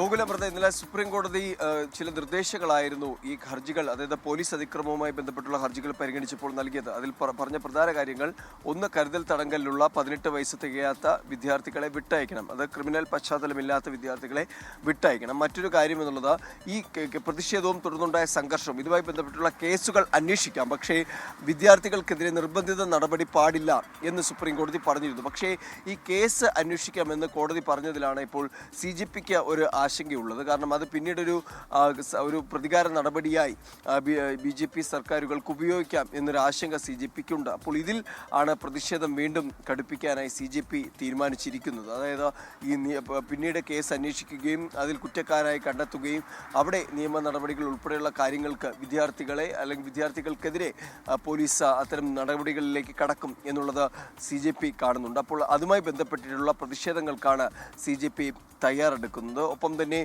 ഇതുമായി ബന്ധപ്പെട്ട പലയിടങ്ങളിൽ നേതാക്കളുമായി CJPയുടെ തന്നെ മറ്റ് നേതാക്കളുമായി എല്ലാം അവർ ആശയവിനിമയം നടത്തി. ഹൈദരാബാദിൽ ഇന്നൊരു മെഴുകുതിരി കത്തിച്ചൊരു സമാധാന മാർച്ചും CJP സംഘടിപ്പിക്കുന്നുണ്ട്. എന്തായാലും ഇതിൽ ഈ സുപ്രീം കോടതി പറഞ്ഞ, അതായത് കേസുമായി മുന്നോട്ട് പോകാം, പക്ഷേ നിർബന്ധ നടപടി പാടില്ല എന്ന ഒരു കാര്യത്തിലാണ് CJPക്ക് ഇപ്പോൾ ആശങ്കയുള്ളത്. എന്തായാലും CJP അക്കാര്യങ്ങളിൽ ഒരു പ്രതിഷേധവുമായി രംഗത്ത് വരാനാണ് ഇപ്പോൾ ഇതുമായി ബന്ധപ്പെട്ട തീരുമാനിച്ചിരിക്കുന്നത്. ശരി അച്യുതൻ, ചൊവ്വാഴ്ച ഈ കാര്യങ്ങളിലൊക്കെ ഒരു രേഖാമൂലമുള്ള അറിയിപ്പ് നൽകുമെന്നതായിരുന്നു CJPക്ക് നൽകിയിരുന്ന ഉറപ്പ്. അതൊന്നും പാലിക്കപ്പെട്ടില്ല. മാത്രമല്ല ഇപ്പോൾ സുപ്രീം കോടതിയുടെ ഭാഗത്തുനിന്നുള്ള ഇടപെടൽ കൂടിയാണ് ആയുധമാക്കുന്നത് കേന്ദ്രം ഈ കേസുകളിലെ അന്വേഷണം തുടരാൻ. അപ്പോഴും കോടതി പറഞ്ഞത് കടുത്ത നടപടികൾ പാടില്ല. മാത്രമല്ല 18 വയസ്സിൽ താഴെയുള്ള ഈ കസ്റ്റഡി എടുത്തിരിക്കുന്ന ആളുകളെയൊക്കെ വിട്ടയക്കാൻ കൂടി ഇന്നലെ കോടതി നിർദ്ദേശിച്ചിരുന്നു, ക്രിമിനൽ പശ്ചാത്തലമില്ലാത്തവരെ. കോഴിക്കോട് താമരശ്ശേരിയിൽ അർദ്ധരാത്രി പ്രായപൂർത്തിയാകാത്ത പെൺകുട്ടിയുടെ മുറിയിൽ അതിക്രമിച്ചു കയറിയതിന് യുവാവിനെതിരെ കേസെടുത്ത് പോലീസ്. യുവാവിനെ വീട്ടുകാർ മുറിയിൽ പൂട്ടിയിടുകയായിരുന്നു. സുഹൃത്തുക്കളെ വിളിച്ചു വരുത്തിയ യുവാവ് വീട്ടുകാരെ മർദ്ദിച്ച് വീട് അടിച്ചു പൊളിച്ചു. വർഷ ഗിരീഷ് ചേരുന്നുണ്ട് വിവരങ്ങളുമായി കോഴിക്കോട് നിന്ന്. വർഷ, ഇതെന്തൊരു സംഭവമാണ്? ഈ ഒരു വീട്ടിൽ അതിക്രമിച്ചു കയറുക, എന്നിട്ട് അയാളുടെ സുഹൃത്തുക്കളെ വിളിച്ചുകൊണ്ട് വന്ന് അവിടെ അടിച്ച് തകർക്കുക.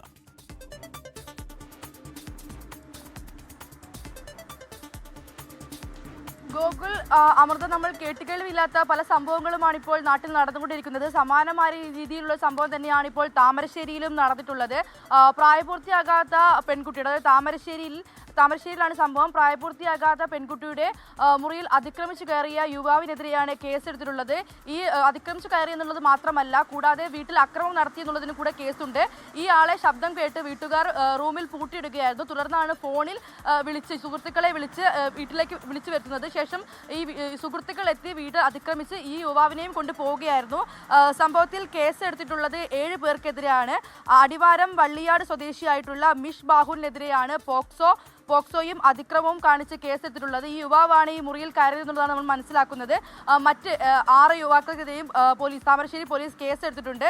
എന്തായാലും വളരെ ഒരു വലിയ നമ്മൾ കേട്ടുകളിവില്ലാത്തൊരു സംഭവം തന്നെയാണ് ഉണ്ടായിട്ടുള്ളത്. കഴിഞ്ഞ 1.5 വർഷമായി ഈ പെൺകുട്ടി യുവാവുമായി പരിചയമുണ്ടെന്ന് പറയുന്നുണ്ട്. ഇവർ നിരന്തരം ഇൻസ്റ്റഗ്രാമിലും ഫോണിലും വഴി നിരന്തരം ബന്ധപ്പെട്ടിരുന്നു എന്നുള്ള കാര്യം കൂടെ പോലീസിൽ നിന്നും അറിയാൻ കഴിയുന്നുണ്ട്. എന്തായാലും പ്രായപൂർത്തിയാകാത്ത പെൺകുട്ടിയാണ്. അതുകൊണ്ട് തന്നെ പെൺകുട്ടിയുടെ മുറിയിൽ അതിക്രമിച്ചു കയറിയത് വലിയൊരു ഗുരുതരമായ കേസ് തന്നെയാണ്. അതിനെതിരെയാണ് പോക്സോ കേസ് എടുത്തിരിക്കുന്നത്. എന്തായാലും നിലവിൽ ഇപ്പോൾ പ്രതികൾ പോലീസിന്റെ പിടിയിലാണുള്ളത്. ശരി, വർഷ ഗിരീഷാണ് വിവരങ്ങൾ നൽകിയത്. ഏതായാലും അടുപ്പമോ പരിചയമുണ്ടെങ്കിൽ പോലും ആ വീട്ടിലേക്ക് അതിക്രമിച്ച് കയറുക, അതിനുശേഷം അവിടെ അവർ തടഞ്ഞു വെക്കുമ്പോൾ അയാളുടെ സംഘത്തെ വിളിച്ചു വരുത്തി ആ വീടടിച്ച് തകർക്കുക, അങ്ങനെ ഒരു വിചിത്രമായ അല്ലെങ്കിൽ അങ്ങേറ്റം ഞെട്ടലുണ്ടാക്കുന്ന ഒരു സംഭവമാണ് കോഴിക്കോട് ഉണ്ടായിരിക്കുന്നത്. തിരുവനന്തപുരം ശ്രീകാര്യത്ത് വ്യാജ ലോൺ ആപ്പ് സംഘത്തെ പിടികൂടിയ സംഭവത്തിൽ കൂടുതൽ വിവരങ്ങൾ പുറത്ത്. കോൾ സെന്ററിൽ ഉണ്ടായിരുന്നത് എഞ്ചിനീയർമാർ മുതൽ നിയമ ബിരുദധാരികൾ വരെ. ഒരാളെ തട്ടിപ്പിൽ വീഴ്ത്തിയാൽ 1000 രൂപ കമ്മീഷൻ എന്ന വ്യവസ്ഥയിലായിരുന്നു സംഘത്തിന്റെ പ്രവർത്തനം. തട്ടിപ്പിലെ പ്രധാനികളിൽ ഒരാളായ പാർത്ഥിബ് റാണയെ കഴിഞ്ഞ ദിവസം അഹമ്മദാബാദിൽ നിന്ന് പിടികൂടി. വ്യാജ ലോൺ ആപ്പിന്റെ മുഖ്യ സൂത്രധാരൻ ഇപ്പോഴും ഒളിവിലാണ്. ഇയാൾക്കായി അന്വേഷണം ഊർജിതമാക്കിയിരിക്കുകയാണ് അന്വേഷണ സംഘം.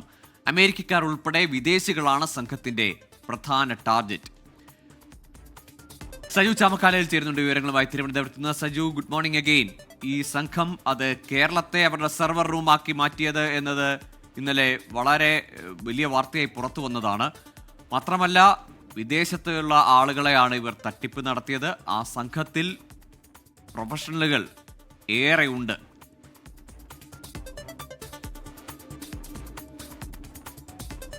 ഗോകുൽ, അമൃത, തീർച്ചയായിട്ടും. അതായത് ശ്രീകാര്യത്ത് പ്രവർത്തിച്ചിരുന്ന ഒരു LLC കമ്പനിയുമായി ബന്ധപ്പെട്ട് നേരത്തെ തന്നെ ചില ആരോപണങ്ങൾ പോലീസിന് ലഭിച്ചിരുന്നു. പക്ഷേ ലഹരി ഇടപാടുമായി ബന്ധപ്പെട്ടുള്ള ആരോപണങ്ങളായതുകൊണ്ട് തന്നെ കഴിഞ്ഞ ദിവസമായിരുന്നു 3 പോലീസ് സ്റ്റേഷനിൽ നിന്നുള്ള വിവിധ പോലീസ് സംഘങ്ങൾ ഇവിടേക്ക് ഒരു മിന്നൽ പരിശോധന നടത്തുകയും രാവിലെയോടുകൂടിയാണ് ഇവിടെ നിന്ന് 10 പേരെയോളം അറസ്റ്റ് ചെയ്തത്. എന്തായാലും സംഭവവുമായി ബന്ധപ്പെട്ട് സംഭവത്തിന്റെ മുഖ്യ സൂത്രധാരനടക്കമുള്ളവരെ ഇനിയും കണ്ടെത്തേണ്ടതായിട്ടുണ്ട്. വിദേശ രാജ്യങ്ങൾ, പ്രത്യേകിച്ച് UK, അമേരിക്ക അടക്കമുള്ള രാജ്യങ്ങളിലെ വിദേശ മലയാളികളെ ലക്ഷ്യമിട്ടാണ് ഈ ലോൺ ആപ്പ് പ്രവർത്തിക്കുന്നത്. സംഘവുമായി ബന്ധപ്പെട്ട്, അതായത് നോർത്ത് ഇന്ത്യയിൽ നിന്നുള്ള വിവിധ സംഘങ്ങൾ ഇതുമായി ബന്ധപ്പെട്ട് ഉണ്ടെന്നാണ് ഇപ്പോൾ പോലീസിന് ലഭിച്ചിരിക്കുന്ന വിവരം. അതുമായി ബന്ധപ്പെട്ടുള്ള അന്വേഷണമാണ് ഇപ്പോൾ പുരോഗമിച്ചുകൊണ്ടിരിക്കുന്നത്. വിവിധ രാജ്യങ്ങളിലുള്ള മലയാളികളുമായി ബന്ധപ്പെട്ട് വിവിധ മലയാളികളെ ഈ ലോൺ ആപ്പുമായി ബന്ധപ്പെട്ട് ഇവർ കുരുക്കിയിട്ടുണ്ട്, സാമ്പത്തിക തട്ടിപ്പ് നടത്തിയിട്ടുണ്ടെന്നുള്ള വിവരങ്ങളും പോലീസിന് ലഭിച്ചിട്ടുണ്ട്. അതുകൊണ്ട് തന്നെ വലിയൊരു അന്താരാഷ്ട്ര ശൃംഖല തന്നെ ഇതിന് പിന്നിലുണ്ടെന്നാണ് ഇപ്പോൾ മനസ്സിലാക്കുന്നത്. സ്വാഭാവികമായിട്ടും നേരത്തെ തന്നെ സൈബർ തട്ടിപ്പുമായി ബന്ധപ്പെട്ടുള്ള നിരവധി കേസുകൾ പല ഭാഗത്തു നിന്നും,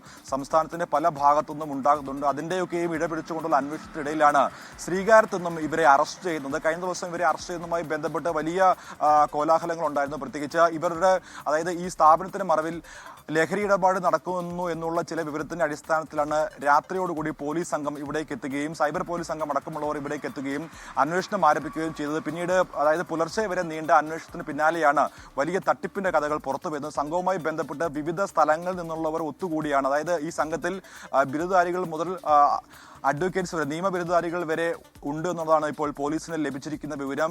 വിവിധ സ്ഥലങ്ങളിൽ നിന്നായി ഇവർ ഇവിടേക്ക് എത്തുന്നു, കോൾ സെന്റർ രൂപീകരിച്ച് പണം തട്ടുന്നു എന്നുള്ളതാണ് ഇപ്പോൾ ഏറ്റവും ഒടുവിലായി പോലീസിന് ലഭിച്ചിരിക്കുന്ന വിവരം. അതുമായി ബന്ധപ്പെട്ട് കൂടുതൽ അന്വേഷണവും അതോടൊപ്പം തന്നെ അറസ്റ്റുകളും വരും ദിവസങ്ങൾ ഉണ്ടാകും. പ്രത്യേകിച്ച് ഇതിന്റെ മുഖ്യ സൂത്രധാരനെ ഇനിയും കണ്ടെത്താനായിട്ടില്ല. കഴിഞ്ഞ ദിവസമൊക്കെയും ഇതുമായി ബന്ധപ്പെട്ട ഇതിന്റെ ഏറ്റവും പ്രധാനിയൊക്കെയും തിരുവനന്തപുരം വിമാനത്താവളത്തിൽ നിന്നൊക്കെ അറസ്റ്റ് ചെയ്ത് അതിസാഹസികമായിട്ടായിരുന്നു. ഇനിയും ഇതിൽ കൂടുതൽ പേരുണ്ടെന്നാണ് ഇപ്പോൾ പോലീസ് പറയുന്നത്. സംഭവവുമായി ബന്ധപ്പെട്ട് കൂടുതൽ പേരെ അറസ്റ്റും ഇനിയും ഉണ്ടായേക്കുമെന്നാണ് ഇപ്പോൾ ഏറ്റവും ഒടുവിൽ നമുക്ക് അറിയാൻ സാധിക്കുന്നത്.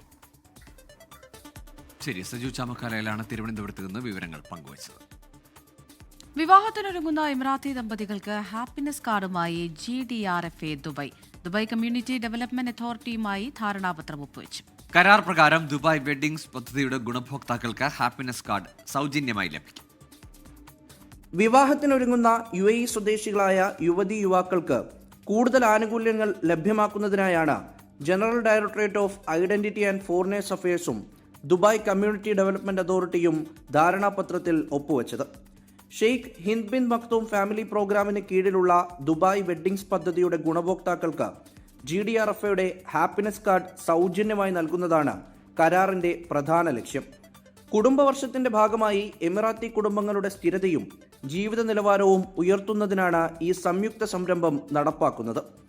ദുബായ് സോഷ്യൽ അജണ്ട 33യുടെ ലക്ഷ്യങ്ങൾ കൈവരിക്കുന്നതിനും കുടുംബ ശാക്തീകരണത്തിനും ഈ സഹകരണം സഹായകമാകും. കാർഡിലൂടെ വിവിധ സ്ഥാപനങ്ങളിൽ നിന്ന് പ്രത്യേക ഓഫറുകളും മറ്റാനുകൂല്യങ്ങളും ലഭ്യമാകും. കാർഡിന്റെ സേവനങ്ങളും ഉപയോഗരീതിയും ഗുണഭോക്താക്കളെ പരിചയപ്പെടുത്തുന്നതിനായി ബോധവൽക്കരണ പരിപാടികളും സംഘടിപ്പിക്കും. സർക്കാർ സ്ഥാപനങ്ങൾ തമ്മിലുള്ള സഹകരണം സാധാരണ സേവനങ്ങളിൽ ഒതുങ്ങുന്നതല്ലെന്നും ജനങ്ങളുടെ ജീവിതത്തിൽ യഥാർത്ഥ മാറ്റം സൃഷ്ടിക്കുന്ന സംയോജിത പദ്ധതികൾ രൂപപ്പെടുത്താനുള്ള വേദിയാണെന്നും GDRFA ദുബായ് മേധാവി ലഫ്റ്റനന്റ് ജനറൽ മുഹമ്മദ് അൽ മർരി പറഞ്ഞു. ജനറൽ ഡയറക്ടറേറ്റിന്റെ ഹെഡ്ക്വാർട്ടേഴ്സിൽ നടന്ന ചടങ്ങിൽ ലഫ്റ്റനന്റ് ജനറൽ മുഹമ്മദ് അൽ മർരിയും CDA director general Hesa ബിന്ത് Isa ബുഹ്മൈദും ധാരണാപത്രത്തിൽ ഒപ്പുവെച്ചു. ഇരു സ്ഥാപനങ്ങളിലെയും മുതിർന്ന ഉദ്യോഗസ്ഥരും പരിപാടിയിൽ പങ്കെടുത്തു. 24 ദുബായ്. പരീക്ഷാക്രമക്കേടുകളിൽ പ്രതിഷേധിച്ച വിദ്യാർത്ഥികളെ വെടിവെച്ചു കൊല്ലണമെന്നും ബലാത്സംഗം ചെയ്യണമെന്നും പറഞ്ഞ RSS നേതാവ് TG മോഹൻദാസിനെതിരെ 3 ദിവസമായിട്ടും കേസെടുക്കാതെ പോലീസ്. മോഹൻദാസിനെതിരെ പ്രതിഷേധം ശക്തമാക്കുകയാണ് ഇടതുപക്ഷം. TG മോഹൻദാസിന്റെ എറണാകുളത്തെ വീട്ടിലേക്ക് AYF ഇന്ന് മാർച്ച് നടത്തും. വിനീത VG ഉണ്ട് വിവരങ്ങളുമായി കൊച്ചിയിൽ നിന്ന്. വിനീത, good morning.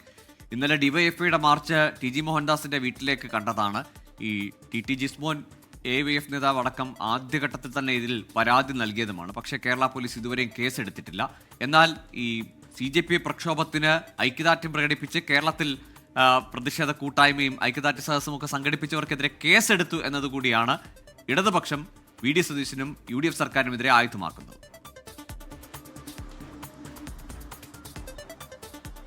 Very good morning Gokul.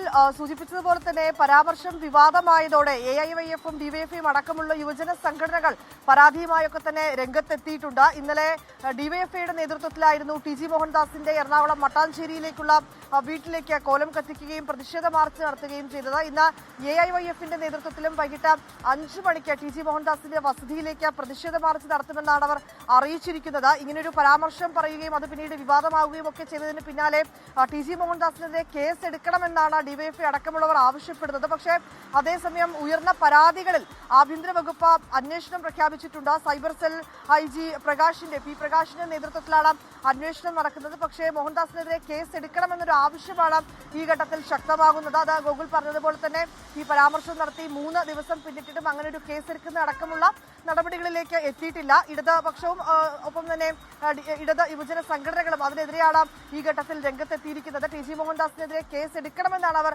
ആവശ്യപ്പെട്ടിരിക്കുന്നത്. പക്ഷേ അതേസമയം സൈബർ സെല്ലിന്റെ നേതൃത്വത്തിൽ അന്വേഷണം പുരോഗമിക്കുന്നുണ്ട് എന്നാണ് നമുക്ക് അറിയാൻ കഴിയുന്നത്. ഏതാണെങ്കിലും ഈ നീറ്റ് അടക്കമുള്ള പരീക്ഷാ ക്രമക്കേട് വിഷയം ഉയർത്തിക്കൊണ്ട് CJPയും യുവജന സംഘടനകളും ഒക്കെ ജന്തർ മന്ദറിൽ നടത്തിയ പ്രതിഷേധം അത് വലിയ രീതിയിൽ വിജയിച്ച ഒരു പ്രതിഷേധമാണ്. ആ പ്രതിഷേധത്തിനെതിരെയാണ് വിവാദമായിട്ടുള്ള ഒരു പരാമർശവുമായി ടി ജി മോഹൻദാസ് രംഗത്തെത്തിയിട്ടുണ്ടായിരുന്നത്. ഈ പ്രതിഷേധത്തിൽ പങ്കെടുത്ത സ്ത്രീകളെയും വനിതകളെയും ഒക്കെ വളരെ മോശമായി ചിത്രീകരിച്ചുകൊണ്ടായിരുന്നു അദ്ദേഹത്തിന്റെ പരാമർശമുണ്ടായിരുന്നത്. തനിക്കൊരു അവസരം ലഭിച്ചിട്ടുണ്ടായിരുന്നുവെങ്കിൽ താൻ അവിടെ കർഫ്യൂ പ്രഖ്യാപിക്കുമെന്നും പിന്നാലെ അവർക്കെതിരെ വെടിയുതിർക്കുമെന്നുമായിരുന്നു ടി ജി മോഹൻദാസ് നൽകിയ പരാമർശം. ആ പരാമർശം വിവാദമായതും ഒപ്പം തന്നെ പിന്നീട് ആഭ്യന്തര വകുപ്പ് അന്വേഷണം പ്രഖ്യാപിക്കുകയും കൂടി ചെയ്ത സാഹചര്യത്തിൽ RSS തന്നെ സഹയാത്രികനായ ടി ജി മോഹൻദാസിനെ തള്ളിക്കൊണ്ട് രംഗത്തെത്തിയിരുന്നു. അത് അദ്ദേഹത്തിന്റെ വ്യക്തിപരമായിട്ടുള്ള അഭിപ്രായമാണെന്നും ആ അഭിപ്രായത്തെ അപലപിക്കുന്നുവെന്നുമാണ് RSS വ്യക്തമാക്കുകയും ചെയ്തത്. ഗോകുൽ. ശരി, വിനീത വിജയാണ് വിവരങ്ങൾ നൽകിയത്. ഇത്ര വലിയ ഗുരുതരമായ ഒരു പരാമർശം നടത്തിയിട്ടും അക്കാര്യത്തിൽ നിരവധി പരാതി ഉയർന്നിട്ടും കേസെടുത്തില്ല എന്നതാണ് ആരോപണമായി വരുന്നത്. ഇന്നലെ CPM അടക്കം ഇക്കാര്യത്തിൽ മുഖ്യമന്ത്രിയെയും ഒപ്പം ആഭ്യന്തര വകുപ്പിനെയും വിമർശിച്ചുകൊണ്ട് രംഗത്ത് വന്നിരുന്നു. ഇന്നും ടി ജി മോഹൻദാസിനെതിരെ പ്രതിഷേധം തുടരുകയാണ് ഇടത് യുവജന സംഘടനകൾ. കാസർഗോഡ് H1N1 ബാധിച്ച് ചികിത്സയിലായിരുന്ന വീട്ടമ്മ മരിച്ചു. അജാനൂർ സ്വദേശി യശോദയാണ് മരിച്ചത്. മേഖലയിൽ ജാഗ്രത പാലിക്കാൻ ആരോഗ്യവകുപ്പ് നിർദ്ദേശം നൽകി പ്രദേശത്തെ 7 പേരുടെ സാമ്പിൾ പരിശോധനയ്ക്കായി അയച്ചിട്ടുണ്ട്. പ്രദീപ് നാരായണൻ ചേരുന്നുണ്ട് വിവരങ്ങളുമായി കാസർഗോഡ് നിന്ന്. Pradeep, good morning. ഈ അജാനൂർ മേഖലയിൽ കാര്യമായി H1N1 ബാധയുണ്ടോ? പനി ഒരു പ്രശ്നമാണോ കാസർഗോഡ്? Gokul, Amrita, good morning. കാസർഗോഡ് ജില്ലയിൽ പൊതുവെ പനിബാധിതരുടെ എണ്ണം കൂടുന്നുണ്ട്. പക്ഷേ ഇത്തവണ H1N1 ബാധിച്ച് മരിക്കുന്ന ആദ്യത്തെ കേസാണിത്. അജാനൂർ മാണിക്കോത്തെ കരുണാകരന്റെ ഭാര്യ യശോദയാണ് മരിച്ചത്. ഇവർ കഴിഞ്ഞ 3 ദിവസമായി മംഗളൂരുവിൽ ചികിത്സയിലായിരുന്നു. ചികിത്സക്കിടെയാണ് മരണം.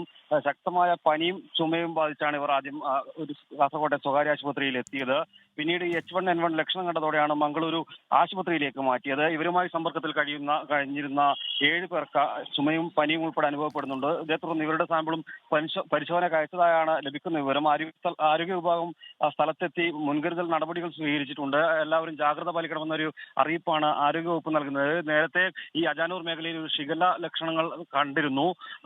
അതിന് പിന്നാലെയാണ് H1N1 രോഗം ഈ പ്രദേശത്ത് സ്ഥിരീകരിക്കുന്നത്. കഴിഞ്ഞ ദിവസം അമ്പലത്തറ പോലീസ് സ്റ്റേഷൻ പരിധിയിലും ഷിഗല്ല സ്ഥിരീകരിക്കുന്ന സാഹചര്യം ഉണ്ടായിരുന്നു. 18കാരൻ ഷിഗല്ല അമീബിക് മസ്തിഷ്ക ജ്വരം ബാധിച്ച മംഗളൂരുവിലെ ആശുപത്രിയിൽ ചികിത്സയിൽ കഴിയുകയാണ്. ഗോകുൽ, അമൃത. ശരി, പ്രദീപ് നാരായണനാണ് വിവരങ്ങൾ നൽകിയത്. പത്തനംതിട്ട കോന്നി കാട്ടാത്തി ഉന്നതിയിലെ മൂപ്പൻ മോഹൻദാസിനെ വനത്തിൽ കാണാതായി 1 മാസം പിന്നിട്ടിട്ടും കണ്ടെത്താനായിട്ടില്ല. മൂപ്പന് വേണ്ടി തിരച്ചിൽ ഏറെക്കുറെ അവസാനിപ്പിച്ച നിലയിലാണ്. വനത്തിൽ പരിശോധന തുടരണമെന്നാണ് ബന്ധുക്കളുടെ ആവശ്യം. പോലീസ് സ്റ്റേഷനിൽ ഒത്തുതീർപ്പായ കേസിൽ സമൻസ് വന്നതിൽ ഭയന്ന് കാടുകയറിയതാണ് കൊക്കാത്തോട് കാട്ടാത്തി ഉന്നതിയിലെ ഊരുമൂപ്പൻ മോഹൻദാസ്. ജൂൺ 27 രാവിലെ 10 ശേഷം മൂപ്പനെ കണ്ടവരാരുമില്ല. ഊരുമൂപ്പന് വേണ്ടി ആദ്യ ദിനങ്ങളിൽ വനമേഖലയിൽ തിരച്ചിൽ നടത്തിയതല്ലാതെ പിന്നെ ഒന്നുമുണ്ടായില്ല. കെഡാവർ ഡോഗിനെ ഉപയോഗിച്ച് പോലീസ് തിരച്ചിൽ നടത്തിയിരുന്നു. ഉൾക്കാടുകളിൽ കാര്യമായ തിരച്ചിൽ നടന്നില്ലെന്നാണ് ഉന്നതിയിലുള്ളവർ പറയുന്നത്. പോലീസും വനംവകുപ്പും പരിശോധന അവസാനിപ്പിച്ചെങ്കിലും മൂപ്പന്റെ ബന്ധുക്കൾ തിരച്ചിലിപ്പോഴും തുടരുന്നുണ്ട്. മൂപ്പനെ കണ്ടെത്താൻ പരിശോധന ഊർജിതമാക്കണമെന്നാവശ്യപ്പെട്ട് ബന്ധുക്കൾ കഴിഞ്ഞ ദിവസം കോന്നി MLAക്ക് നിവേദനം നൽകിയിരുന്നു. 24 പത്തനംതിട്ട. UAEയുടെ കിഴക്കൻ മേഖലയിൽ മഴ തുടരുന്നു. മസാഫി ഉൾപ്പെടെയുള്ള പ്രദേശങ്ങളിൽ ഇന്നും മഴയും ആലിപ്പഴ വർഷവും ഉണ്ടായി. ദുബായ് അലൈൻ റോഡിലും ഇന്ന് മഴ ലഭിച്ചു.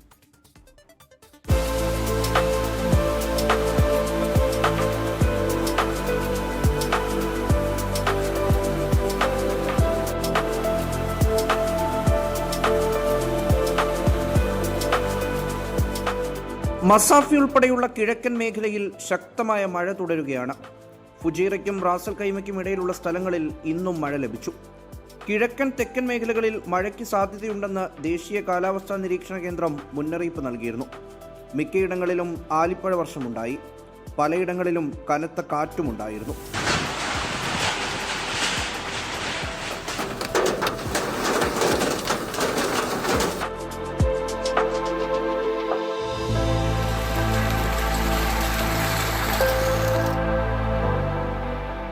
ദുബായ് അൽലൈൻ റോഡിലും ഇന്ന് മഴ ലഭിച്ചു.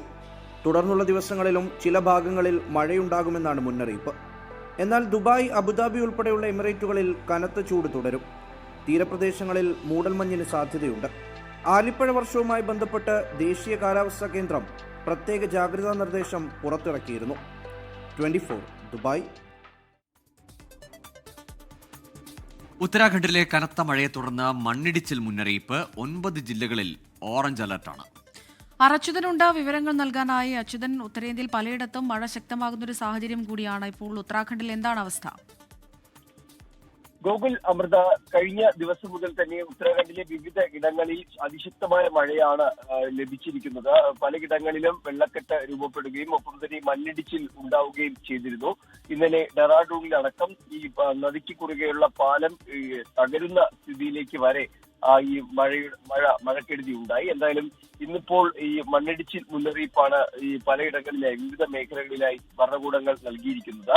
ഒപ്പം തന്നെ ചാർധാം യാത്ര 2 ദിവസത്തേക്കായിട്ട് നിർത്തിവെച്ചിരിക്കുകയാണ്. അതായത് ഇന്നലെയും ഇന്നുമായിട്ട് ആ യാത്ര ഇപ്പോൾ നിർത്തിവെച്ചിരിക്കുകയാണ്. ഒപ്പം തന്നെ 9 ജില്ലകളിൽ ഓറഞ്ച് അലേർട്ട് നൽകിയിട്ടുണ്ട്. മറ്റ് ജില്ലകളിൽ യെല്ലോ അലേർട്ടാണ് നൽകിയിരിക്കുന്നത്. ശരി, അച്യുതൻ, ഓഡിയോയിൽ ചില പ്രശ്നങ്ങളുള്ള ഞാൻ ഇടപെടുന്നു. ഏതായാലും ഉത്തരാഖണ്ഡിൽ കനത്ത മഴയാണ്. ഇന്നലെയും അവിടെ നിന്ന് വടക്കേ ഇന്ത്യയിലെ പല സംസ്ഥാനങ്ങളിലും അതിരൂക്ഷമായ മഴയും മഴക്കെടുതിയുമാണ്. കേരളത്തിലെ മഴയെപ്പറ്റിയും പ്രേക്ഷകർ നിരവധി പേർ കമന്റ് ചെയ്യുന്നുണ്ട്. ഇടുക്കിയിൽ അവധി വേണമെന്ന് പറയുന്നുണ്ട്. പക്ഷേ ഒരു കാര്യം ശ്രദ്ധിക്കുക, എവിടെയും അവധി പ്രഖ്യാപിച്ചിട്ടില്ല. യെല്ലോ അലേർട്ട് മാത്രമാണ് വിവിധ ജില്ലകളിലുള്ളത്. പാലക്കാട് മഴ, അങ്ങനെ വിവിധയിടങ്ങളിലെ മഴയെപ്പറ്റി പ്രേക്ഷകരും പറയുന്നുണ്ട്. UAE ബാങ്കുകളുടെ ആസ്തി 5.63 ട്രില്യൺ ദിർഹമായി ഉയർന്നു. ആഭ്യന്തര വായ്പാ വിതരണം വർദ്ധിച്ചിട്ടുണ്ട്. UAE സെൻട്രൽ ബാങ്ക് റിപ്പോർട്ടിലൂടെയാണ് പുതിയ കണക്കുകൾ പുറത്തുവന്നത്. UAE സെൻട്രൽ ബാങ്കിന്റെ ഏറ്റവും പുതിയ മോണിറ്ററി ആൻഡ് ബാങ്കിംഗ് ഡെവലപ്മെന്റ് റിപ്പോർട്ടിലാണ് ബാങ്കുകളുടെ ആസ്തി വികസിച്ചതായി കണ്ടെത്തിയിരിക്കുന്നത്. മെയ് അവസാനത്തോടെ UAEയിൽ പ്രവർത്തിക്കുന്ന ബാങ്കുകളുടെ മൊത്ത ആസ്തി 5.63 ട്രില്യൺ ദിർഹമായി ഉയർന്നു. ഏപ്രിലിൽ ഇത് 5.57 ട്രില്യൺ ദിർഹമായിരുന്നു. 1.1% വർധനവാണ് ഉണ്ടായിരിക്കുന്നത്. ആഭ്യന്തര വായ്പാ വിതരണവും വർദ്ധിച്ചു. ഏപ്രിൽ അവസാനത്തെ 2.72 ട്രില്യൺ ദിർഹത്തിൽ നിന്ന് മെയ് അവസാനത്തോടെ മൊത്ത വായ്പ 12.3 ബില്യൺ ദിർഹം വർദ്ധിച്ച് 2.73 ട്രില്യൺ ദിർഹമായി ഉയർന്നു. 0.5% വർധനവാണ് ഉണ്ടായത്. ആഭ്യന്തര വായ്പയിലെ 13.8 ബില്യൺ ദിർഹത്തിന്റെ വർധനവാണ് ആകെ വർധനവിന് കാരണമായത്. അതേസമയം വിദേശ വായ്പ മൊത്തത്തിലുള്ള വളർച്ച 0.1% പോയിന്റ് കുറഞ്ഞ് 562.5 ബില്യൺ ദിർഹമായി. ആഭ്യന്തര വായ്പയിൽ എല്ലാ പ്രധാന മേഖലകളിലും വളർച്ചയുണ്ടായിട്ടുണ്ട്. സ്വകാര്യ മേഖലയ്ക്കുള്ള വായ്പയാണ് പ്രധാനമായും ഉയർന്നത്. കോർപ്പറേറ്റുകൾക്കും വ്യക്തികൾക്കുമുള്ള വായ്പ 4.6 ബില്യൺ ദിർഹമായി വർദ്ധിച്ചിട്ടുണ്ട്. സർക്കാരുമായി ബന്ധപ്പെട്ട സ്ഥാപനങ്ങൾക്ക് നൽകുന്ന വായ്പ 3.5 ബില്യൺ ദിർഹം അഥവാ 1% വർദ്ധിച്ചു. പ്രവാസി നിക്ഷേപങ്ങൾ ഈ മാസത്തിൽ 3.6% വർദ്ധിച്ച് 318.6 ബില്യൺ ദിർഹമായി. മറ്റ് ധനകാര്യ കോർപ്പറേഷനുകളിൽ നിന്നുള്ള നിക്ഷേപങ്ങൾ 2.4% വർദ്ധിച്ച് 67.2 ബില്യൺ ദിർഹമായി ഉയർന്നിട്ടുണ്ട്. 24 ദുബായ്.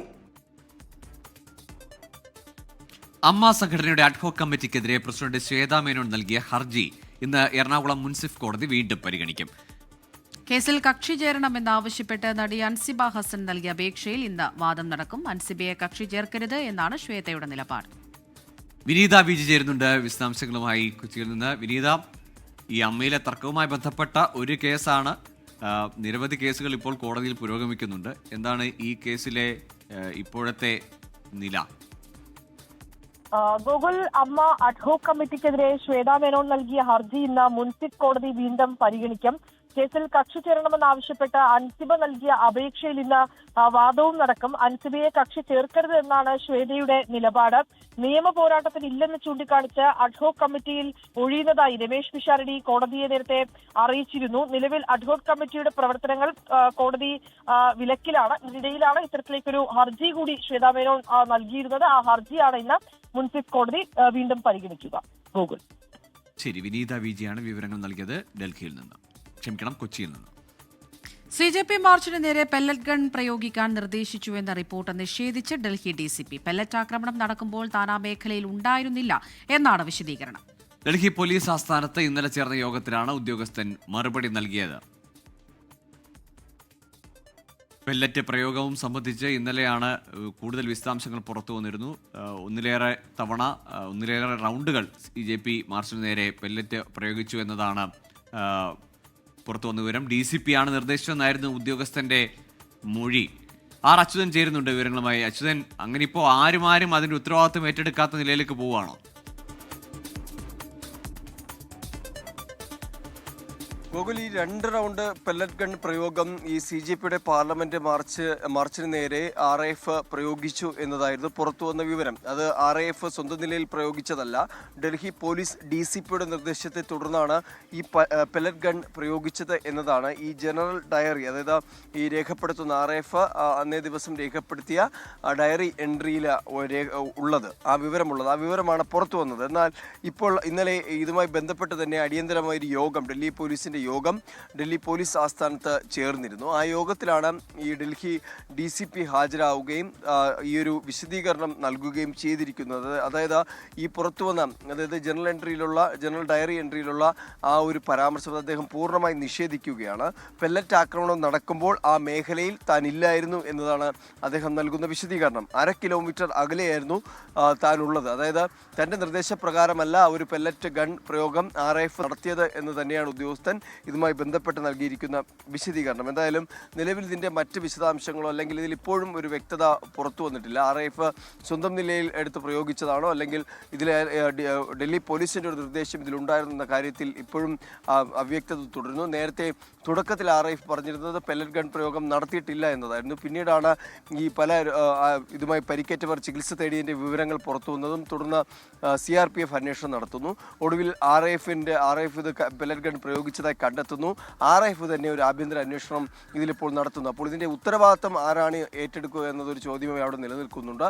എല്ലാവരും അതിൻ്റെ ഉത്തരവാദിത്തം കൈയൊഴിയുന്നതാണ് ഈ കഴിഞ്ഞ ദിവസങ്ങളിൽ നമ്മൾ കണ്ടത്. ഗോകുൽ, അമൃത. അച്യുതൻ, ഇത് മാത്രമല്ല, പെല്ലറ്റ് മാത്രമല്ല, ഈ തറച്ച ലാത്തി കൊണ്ട് അടിച്ചു, അങ്ങനെ നിരവധി ഈ ആയുധങ്ങൾ ഈ വിദ്യാർത്ഥികളെ നേരിടാൻ ഉപയോഗിച്ച മാർഗങ്ങളെപ്പറ്റി വലിയ വിമർശനം അത് BJP സഹയാത്രികർ അല്ലെങ്കിൽ BJPയുടെ മുതിർന്ന നേതാക്കൾ പോലും മുന്നോട്ട് വെച്ചിട്ടുണ്ട്, അല്ലെങ്കിൽ അത്തരത്തിലുള്ള വിമർശനങ്ങൾ ഉന്നയിക്കുന്നുണ്ട്. BJPയിൽ തന്നെ ആ സമരം നേരിട്ടതിനകത്തിൽ എതിർപ്പുകളുമുണ്ട്. ഈ റിപ്പോർട്ട് ഇനിയിപ്പോൾ വരും ദിവസങ്ങളിലും കോടതി എല്ലാ സംസ്ഥാനങ്ങളോടും വിശദമായി തന്നെ സംഘർഷങ്ങൾ അല്ലെങ്കിൽ സമരവുമായി ബന്ധപ്പെട്ട വിവരങ്ങളൊക്കെ തേടിയ ഘട്ടത്തിൽ ഇതിലൊക്കെ ഒരു കൃത്യമായ മറുപടി നൽകേണ്ടി വരില്ലേ സുപ്രീം കോടതിയിലും? തീർച്ചയായിട്ടും ഗോകുൽ, അതായത് കേസിന് പരിഗണിക്കുമ്പോൾ സ്വാഭാവികമായും ഉയരുന്ന 2 ചോദ്യങ്ങൾ. ഒന്ന്, ബീഹാറിൽ AK-47 പ്രയോഗിച്ചത്, 2 ഡൽഹിയിലെ പെല്ലറ്റ് ഗണ്ണ്, ഇലക്ട്രിക് ലാത്തി ഉൾപ്പെടെയുള്ള കാര്യങ്ങൾ ഉപയോഗിച്ചത്. അപ്പോൾ ഇതിലെല്ലാം തന്നെ ഒരു പക്ഷേ സുപ്രീം കോടതി ഇടപെട്ടുകൊണ്ട് ഡൽഹി പോലീസിനോട് വിശദീകരണം ചോദിക്കാനുള്ള സാധ്യതകളുണ്ട്. പഴയ കേസുകളൊക്കെ, മുൻകാല കേസുകൾ പരിഗണിച്ചാൽ അത്തരം സാഹചര്യങ്ങളുണ്ട്. അപ്പോൾ ഡൽഹി പോലീസിന് കൃത്യമായ മറുപടി നൽകേണ്ടി വരും. അല്ലെങ്കിൽ ആരാണ് എന്ന ചോദ്യം അവിടെയും അവശേഷിക്കും. കാരണം ഈ പെല്ലറ്റ് ഗൺ പ്രയോഗിച്ചത് ആരാണ്, അല്ലെങ്കിൽ RAF പ്രയോഗിച്ചെങ്കിൽ അത് ആരുടെ നിർദ്ദേശത്തെ തുടർന്നാണ് പെല്ലറ്റ് ഗണ്ണുകൾ ഈ പ്രതിഷേധക്കാർക്ക് നേരെ ഉപയോഗിച്ചത് എന്നൊരു ചോദ്യം അവിടെ നിലനിൽക്കും. അപ്പോൾ സ്വാഭാവികമായും അതിന് ഉത്തരം നൽകേണ്ടത് ഡൽഹി പോലീസിൻ്റെ ചുമതലയാണ്. അതുകൊണ്ട് അതവിടെ കോടതി ഉൾപ്പെടെയുള്ള കാര്യങ്ങൾ ഈ വിഷയത്തിൽ കൂടുതൽ ഇടപെടുകയാണെങ്കിൽ സ്വാഭാവികമായും ഡൽഹി പോലീസിന് വിശദീകരണം നൽകേണ്ടി വരും. അപ്പോൾ ഈ പറഞ്ഞ ഒഴിഞ്ഞു മാറാനുള്ള സാധ്യതകൾ അവിടെ കുറവാണ്. കാരണം കോടതിയുടെ ഭാഗത്തു നിന്ന് അതിൽ മറ്റൊരു വിമർശനമോ അല്ലെങ്കിൽ കോടതിയുടെ തന്നെ നടപടികളോ അതിലുണ്ടായേക്കാം. എന്തായാലും നിലവിലെ സാഹചര്യങ്ങളനുസരിച്ച് ഇതിൻ്റെ ഉത്തരവാദിത്വം ഏറ്റെടുക്കാൻ ആരും തയ്യാറാകുന്നില്ല. RAF നൽകിയ ജനറൽ ഡയറി എൻട്രിയിൽ പറയുന്നത് DCPയുടെ നിർദ്ദേശത്തെ തുടർന്നാണ് ഈ വെടിയുതിർത്തത്, 2 റൗണ്ട് വെടിയുതിർത്തത് എന്ന് RIF റിപ്പോർട്ട് ചെയ്തിട്ടുണ്ട്. പക്ഷേ ഡൽഹി പോലീസിന്റെ DCP പറയുന്നത് താൻ ഈ സംഭവം നടക്കുമ്പോൾ 1/2 കിലോമീറ്റർ അകലെയാണ്, അതായത് സോൺ 1 എന്ന് പറയുന്ന ഞാൻ നിൽക്കുന്ന ഈ ഭാഗം, ഇതാണ് ജന്തർ മന്ദറിലെ സോൺ 1 എന്ന് പറയുന്നത്. ഈ സോൺ 1-ലാണ് ആ DCP ഉണ്ടായിരുന്നത് എന്നാണ് ആ റിപ്പോർട്ടിൽ പറയുന്നത്. പക്ഷേ എന്നാൽ ആ ഉദ്യോഗസ്ഥൻ പറഞ്ഞിരിക്കുന്നത് ഈ മേഖലയിൽ ഇല്ലായിരുന്നു, മറിച്ച് 1/2 കിലോമീറ്റർ അകലെയാണ് താൻ ഉണ്ടായിരുന്നത് എന്നാണ് അദ്ദേഹം നൽകിയിരിക്കുന്ന വിശദീകരണവും. ശരി, അച്യുതനാണ് ഡൽഹിയിൽ നിന്ന് വിവരങ്ങൾ നൽകിയത്. പെല്ലറ്റ് പ്രയോഗിച്ചത് കാര്യം സ്ഥിരീകരിക്കപ്പെട്ടു, അതുപോലും ആദ്യഘട്ടത്തിൽ തള്ളിയതാണ് ഈ ഡൽഹി പോലീസ് അടക്കം. പക്ഷേ ഒടുവിൽ ഡൽഹി പോലീസിലെ DCPയുടെ നിർദ്ദേശപ്രകാരമാണ് പെല്ലറ്റ് പ്രയോഗിച്ചതെന്ന് RIF പറഞ്ഞു. അപ്പോൾ ഡൽഹി പോലീസ് DCPയും അത് തള്ളുകയാണ്, അങ്ങനെ നിർദ്ദേശം നൽകിയിട്ടില്ലെന്ന്. ഇനി ആരാണ് ഈ പെല്ലറ്റ് പ്രയോഗിച്ചത്, അതിന് 2 റൗണ്ട് എന്നതാണ് ചോദ്യം. ന്യൂസ് ബ്രേക്സിന്റെ സമയം ഇവിടെ പൂർണ്ണമാവുകയാണ്. എല്ലാ പ്രേക്ഷകർക്കും നല്ലൊരു ദിവസം ആശംസിക്കുന്നു.